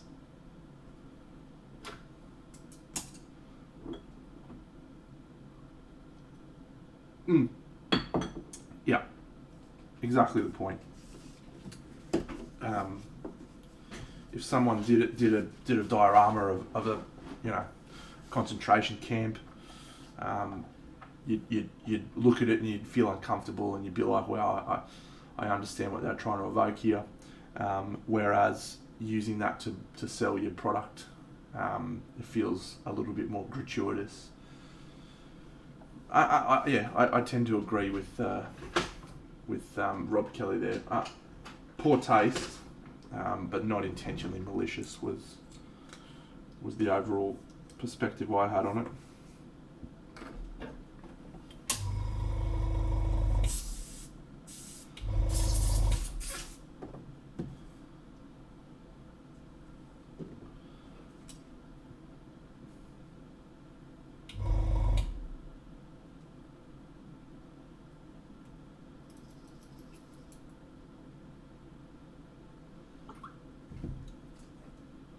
Yeah.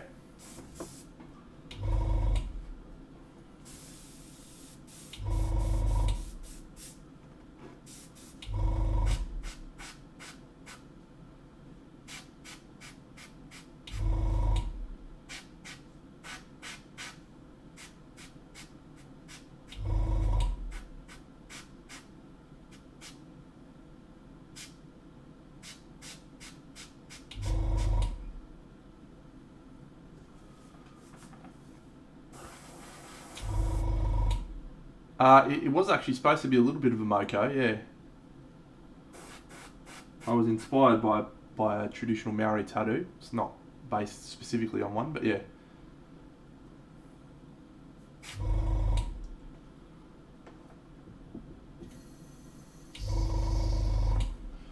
We've got the Kiwi stamp of approval there, friends. That's a good sign.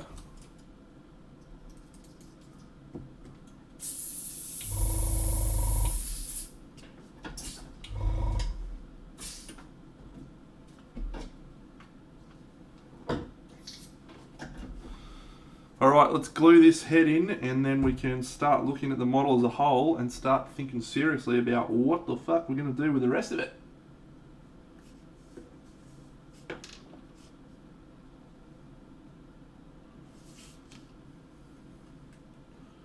You just gotta ignite the light and let it shine.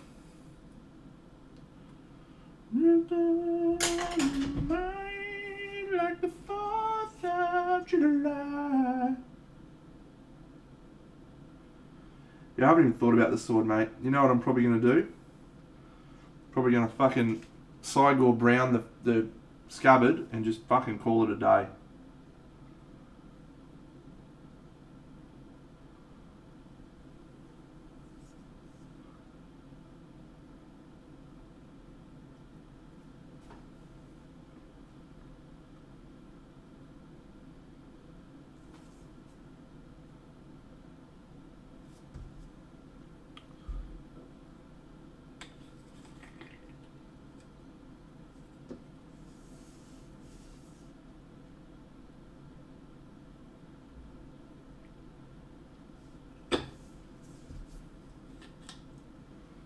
You know what? I'm going to do that right now.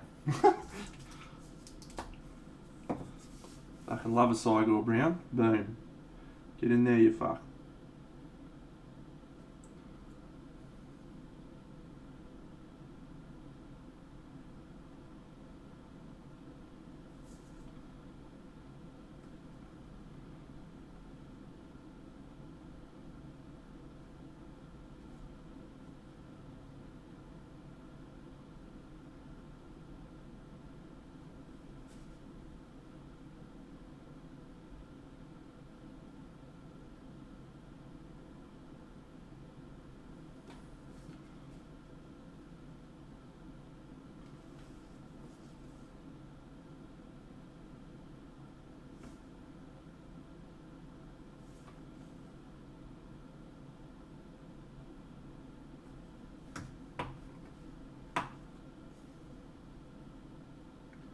I always love it when paints do shit you don't expect. Like, what the fuck is happening with this contrast paint? Why is it doing whatever it's doing? I love that shit. You can never figure it out. Invariably, it does something cool.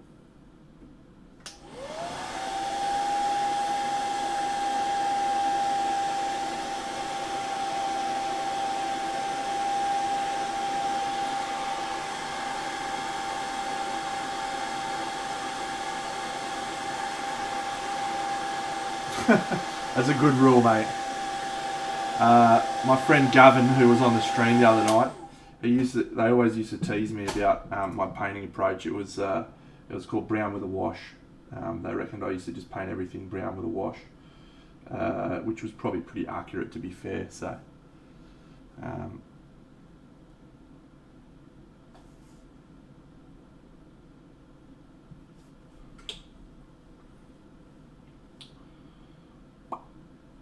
Oh, I did like this colour, deep brown. Try that. I feel like I should branch out into some of these other colours. Let's grab some other ones out.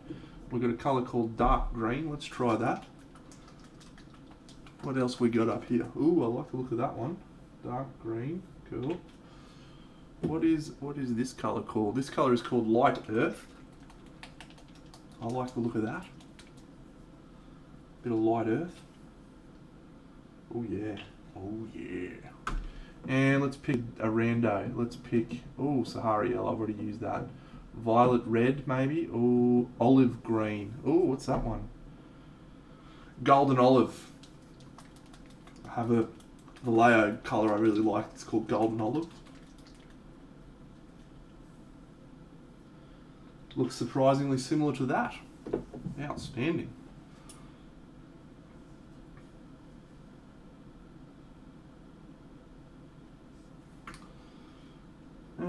Let's do you and you.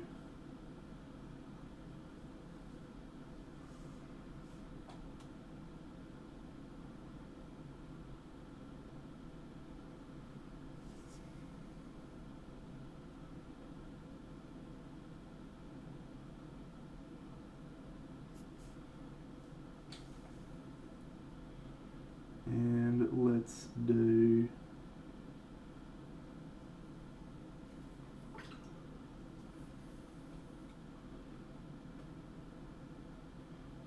we're trying to try these colours out, right? So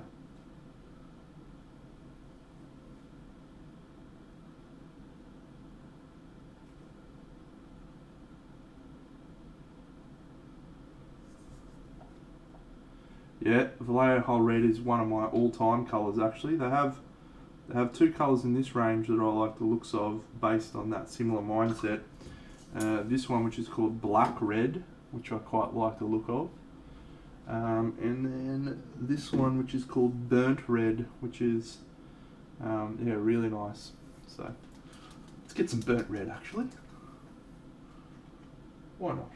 Why not, indeed?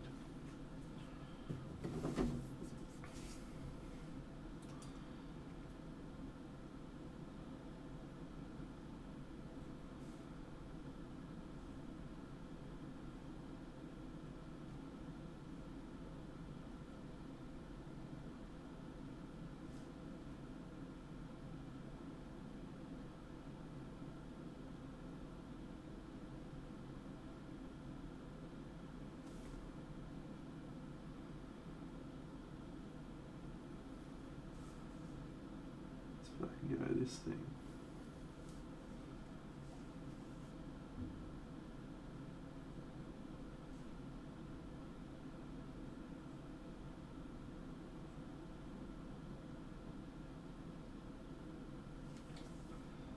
Yes. Cool.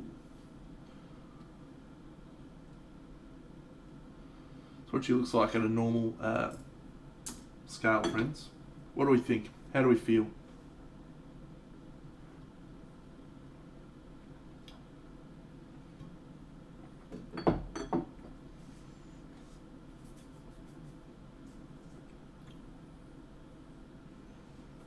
Good. Good ugly. I like it.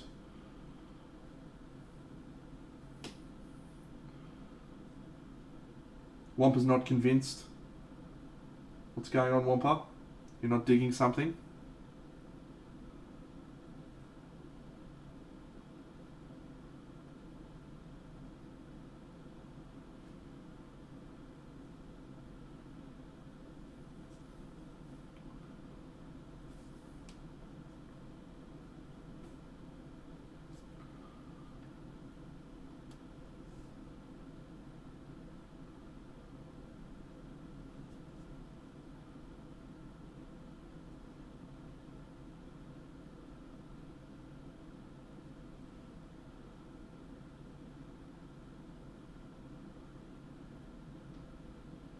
I just glued it in, Paul.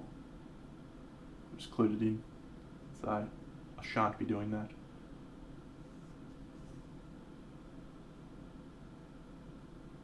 What I can do though is turn her slightly on the plinth so she's looking a little bit more off to the side. So, effectively the same dealio. What colour did I just put on my brush, actually? I don't know. This one, yeah.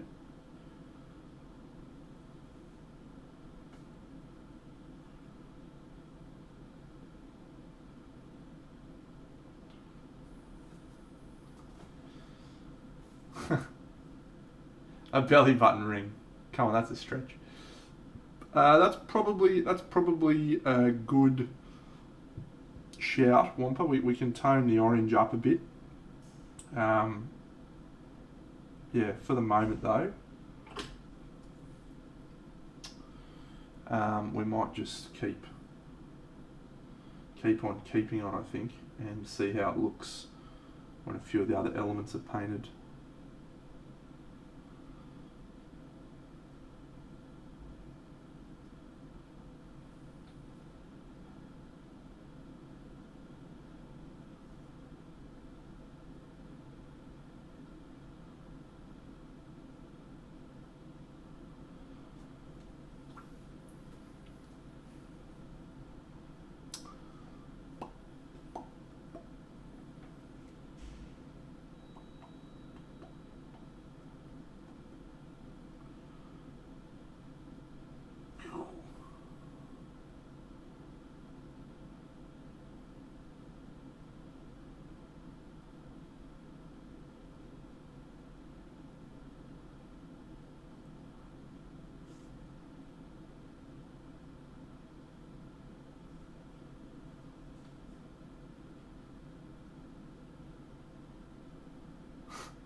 I felt that was coming, Rob. What can I sing for you, mate?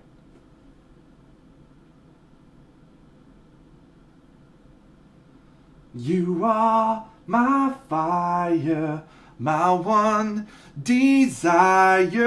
Believe when I say that I want it that way. And we are two worlds apart.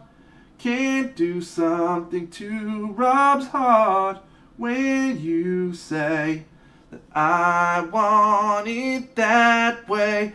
Tell me why it ain't nothing but a heartache. Tell me why it ain't nothing but a mistake. Tell me why I never wanna hear you say I want it that way. 'Cause I want it that way.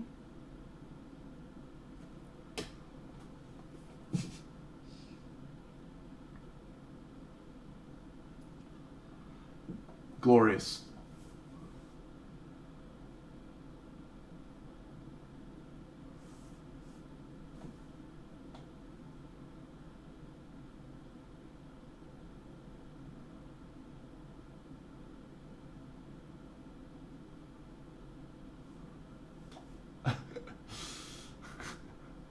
Brooklyn Nine-Nine, so good. The Only Cruelty, g'day mate.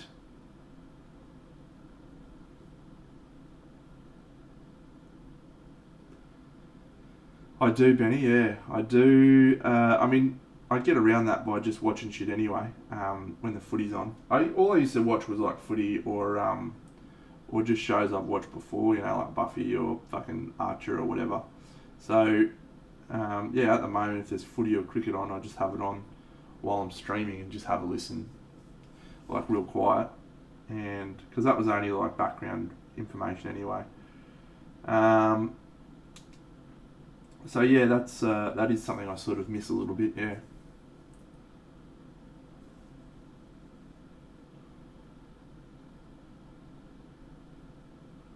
Look at this high quality fucking clean up work by Big Deno right there. 3.0. It's me. What's going on? Who's the Only Cruelty? Who is it?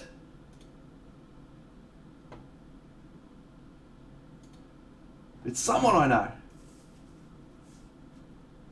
You just missed me singing a song, and I feel for you.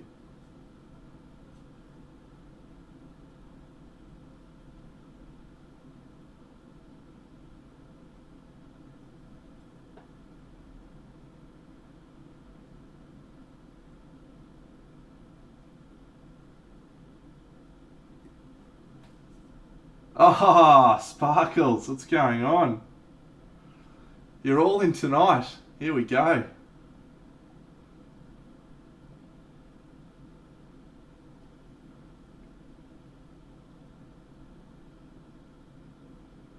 What a legend.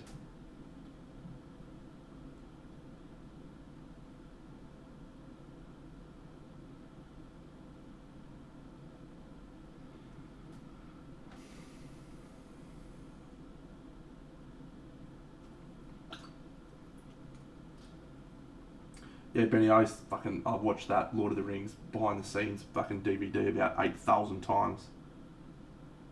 I swear. And I love it every time.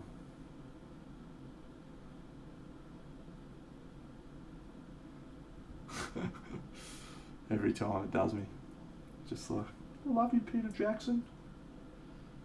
Cito Ito. Cito Ito. See you, Ito. Thanks for coming along, champion.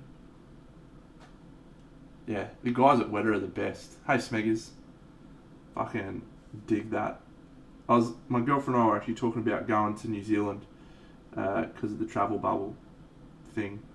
And I said to her, cool, alright, well, I'd love to go to New Zealand just as long as we get to watch fucking the Shire and we get to go to all of the fucking Lord of the Rings places. She was like, okay, bye.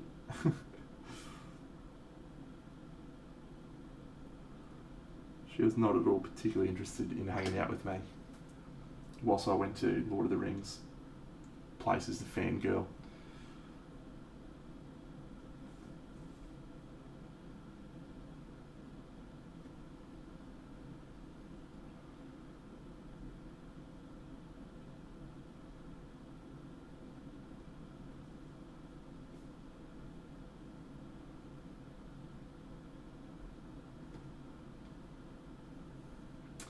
Smeggers, I actually haven't been to New Zealand. It's one of the it's surprising because I've always wanted to go, but yeah, it's one of the only places I haven't been. I've been New Zealand and Perth are the only two places I'd really love to go that are really close to home and I've never been to. But I did go to Tasmania a couple of years ago, which was also one of those countries, and it was fucking awesome.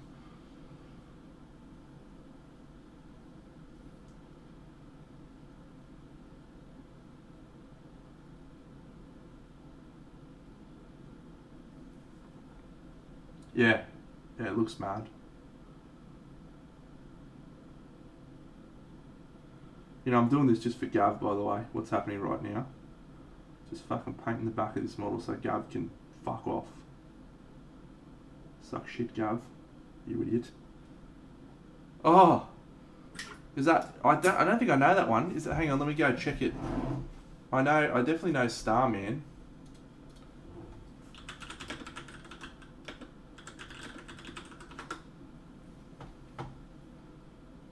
Oh, yeah.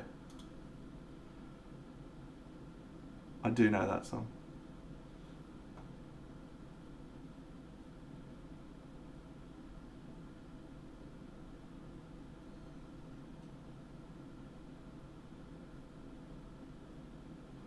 Alright. I can do that, I think. Ground control to Major Tom. Take your protein pills and put your helmet on. You've really made the grade. Is this one where... Yeah, I'm floating in the most peculiar way.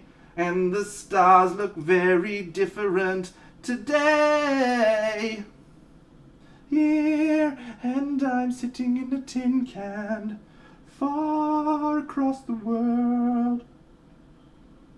Something. Planet Earth is blue, and there's nothing I can do. This is ground control to Major Tom.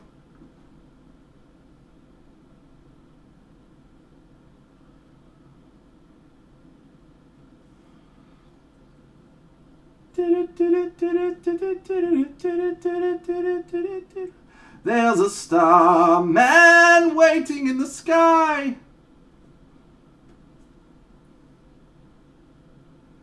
He'd like to come and meet you, but he thinks he'll blow your mind. And there's a starman waiting in the sky.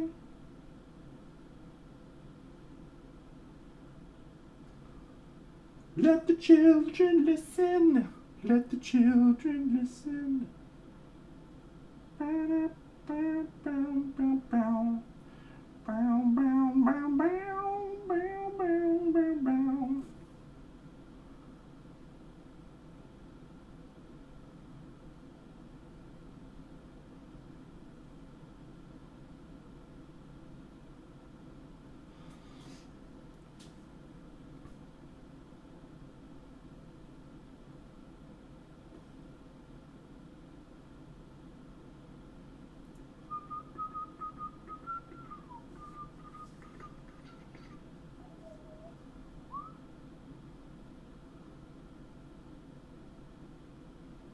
Alright, friends.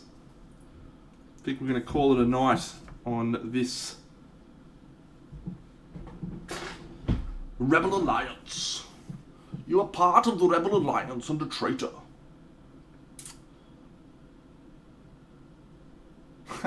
Sorry, Smeggers. Yeah, I've been going for like 3.5 hours almost. Alright, so left to play with. Yeah,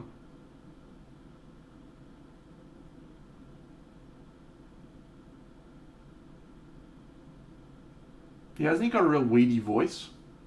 You're part of the Rebel Alliance, a traitor. Something like that.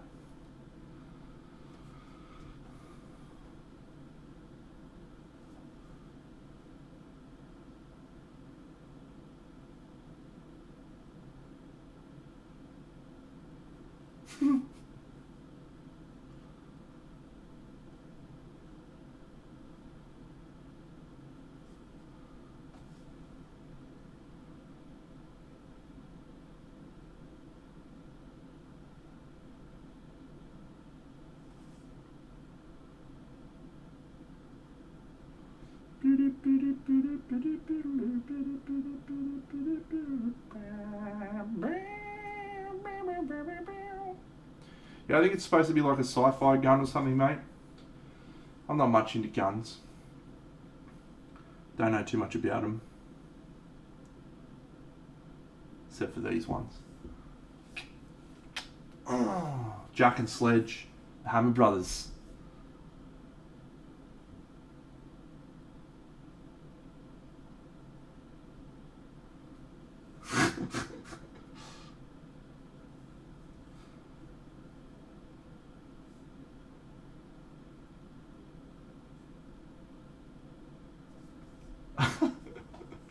Party Monday. Boom. Get it done. Oh, mate, I used to have washboard abs, you know that. These days, it is Malteser abs. It is very ordinary.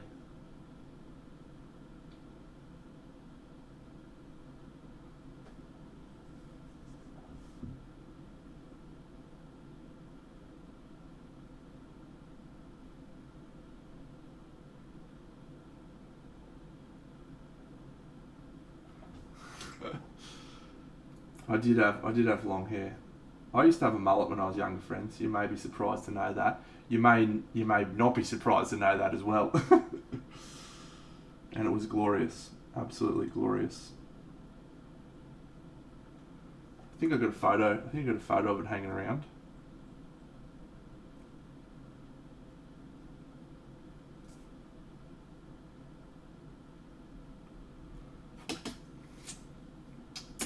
Yeah, Trent from Punchy. What did I say I was going to show you a picture of? Not my mullet. I was going to show you a picture of something else. Can't remember. Alright, friends. Good sesh.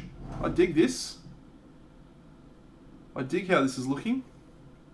Yeah, it is. It's a government regulation that everyone has to have a mullet at some points. So go away, all of you things.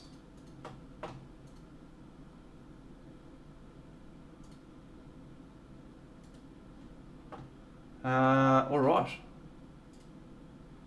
Thanks, friends. Yeah, you guys are awesome. Thanks for the stream. Let's zoom in on a little bit on her.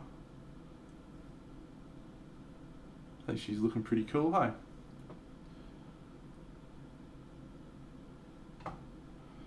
Let's find a new friend to raid, shall we? Let's find a friend to raid.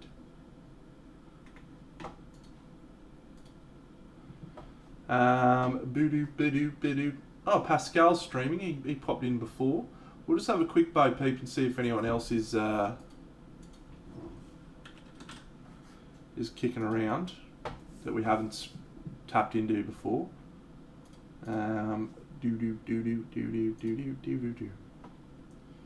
So we've got all of these people who I've seen before. Dialan, he does oils and he's a really odd cat. He was interesting. Lumineth Realm Lords Build and Paint. Let's have a look at that. I haven't seen that. I'd like to see more Cursed City stuff, actually. I fucking spewing I didn't get that box. I want to paint all those guys. Oh, here we go. Jason Customs, what are you doing, buddy? You need to sort your fucking posture out, son. It's not good. It's not good. Jason Customs. Let's go raid Jason Customs so we can give him a spray about his posture.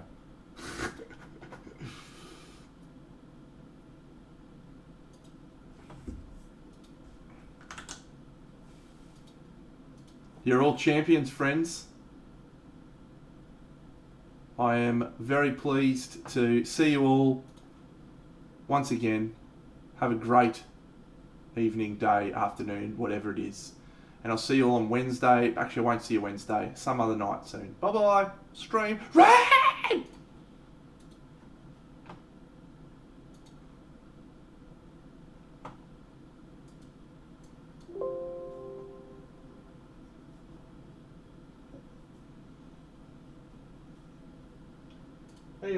Hey, big Dino. Holy cow, that's did my... Oh, my nightbot, I need to turn that off, sorry. Did my nightbot just catch someone straight away? I can only apologise for that one. Ah.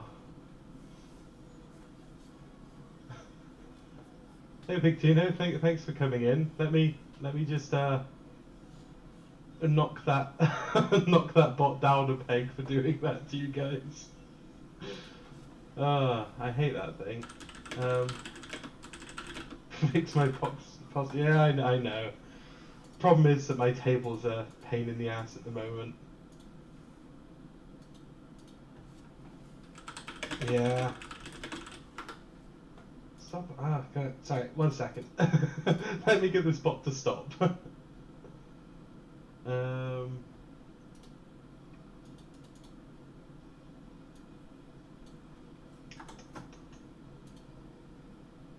God.